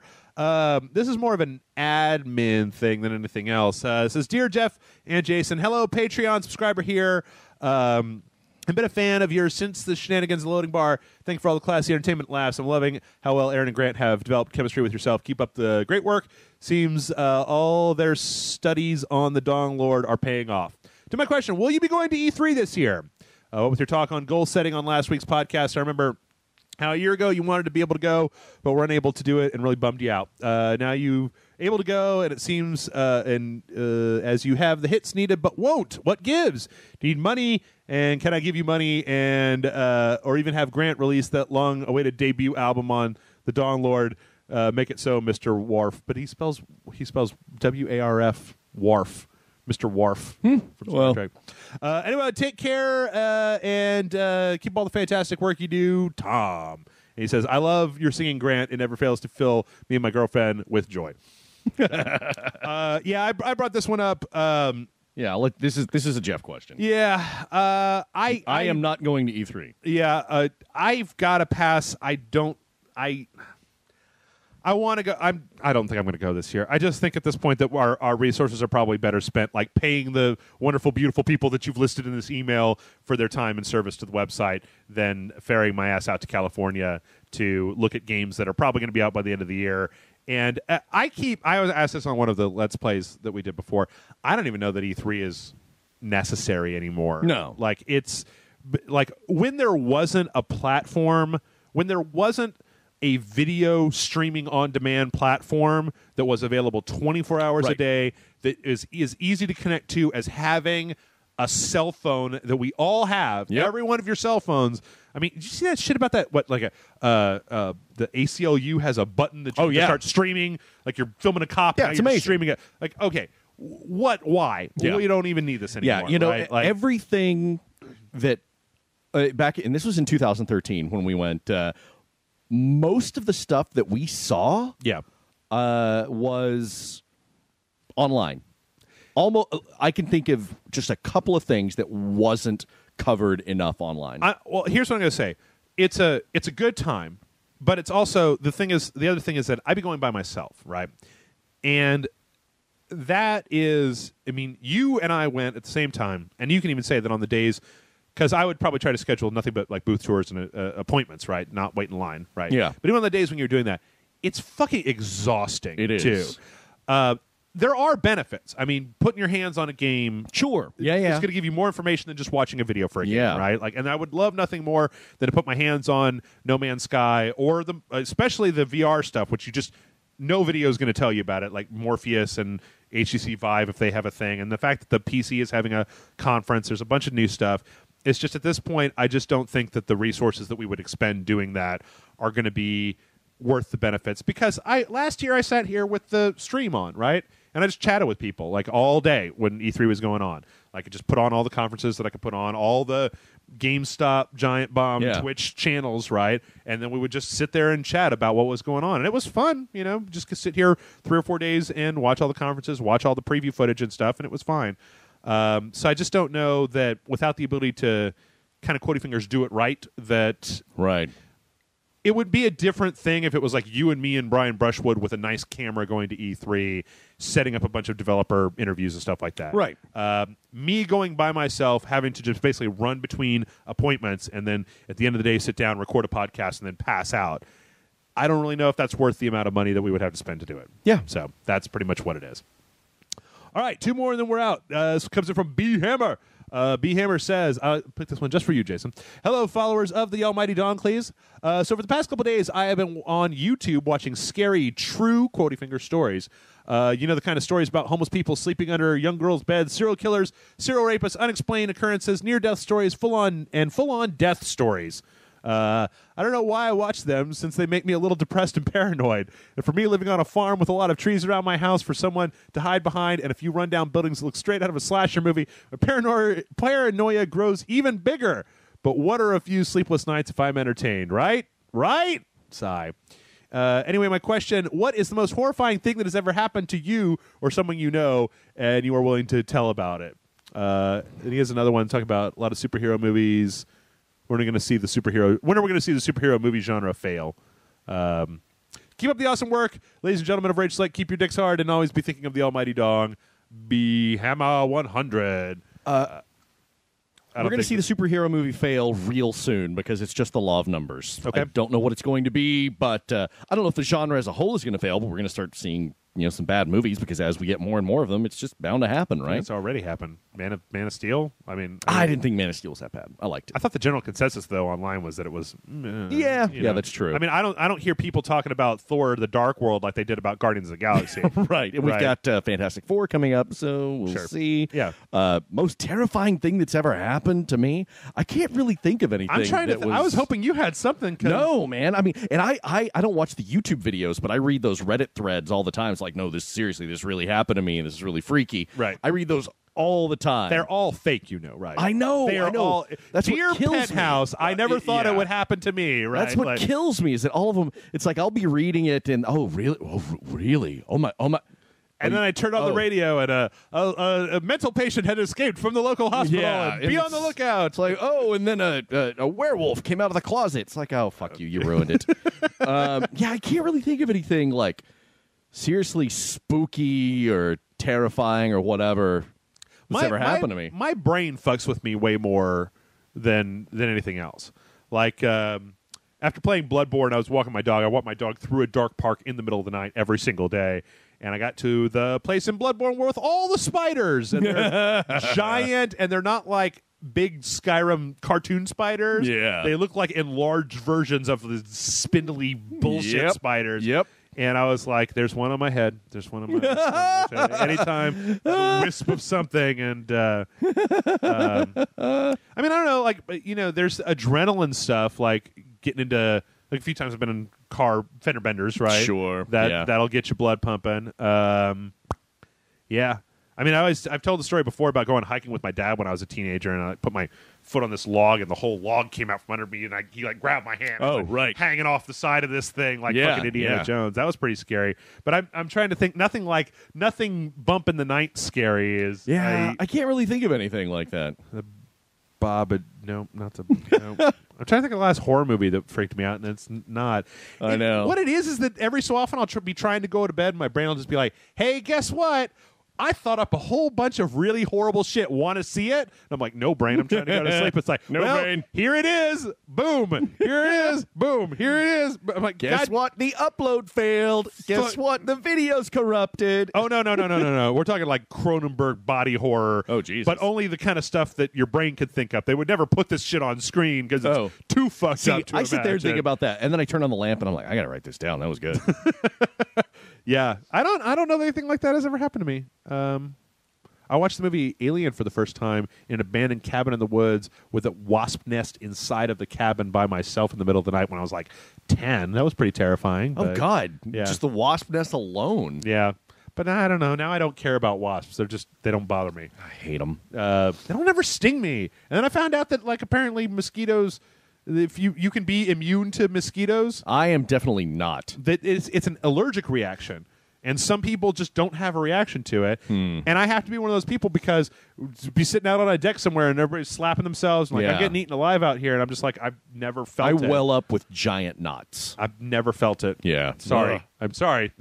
Shit-eating grin. So, yeah, sorry, B-Ham. I guess nothing scary has ever really happened to us. Yeah, fortunately. Knock on wood. Yeah, knock on IKEA. All right, we got one more question. This one's directed at me. And I brought it up. It kind of ties in with something we were talking about before. It says, hello, Jeff and Jason. This is a small little question about your white guilt, Jeff. You're obviously very concerned about not offending someone that's black, but I've heard you say Indian about Native Americans multiple times. I'm a Native Latino American, and I don't really feel offended. I only feel it is a bad way to refer to a group of people that's not from India. So the question is, why is it only racist to say things about black people? I do understand that people feel bad about slavery and shit. I guess it's okay to take our land without feeling bad. Sorry if I got a bit salty in the end there. All hail the Beard Man and the Holy Murph. Is that Swedish Latino? So, yeah, that's tricky, man. You just got to respect other people and,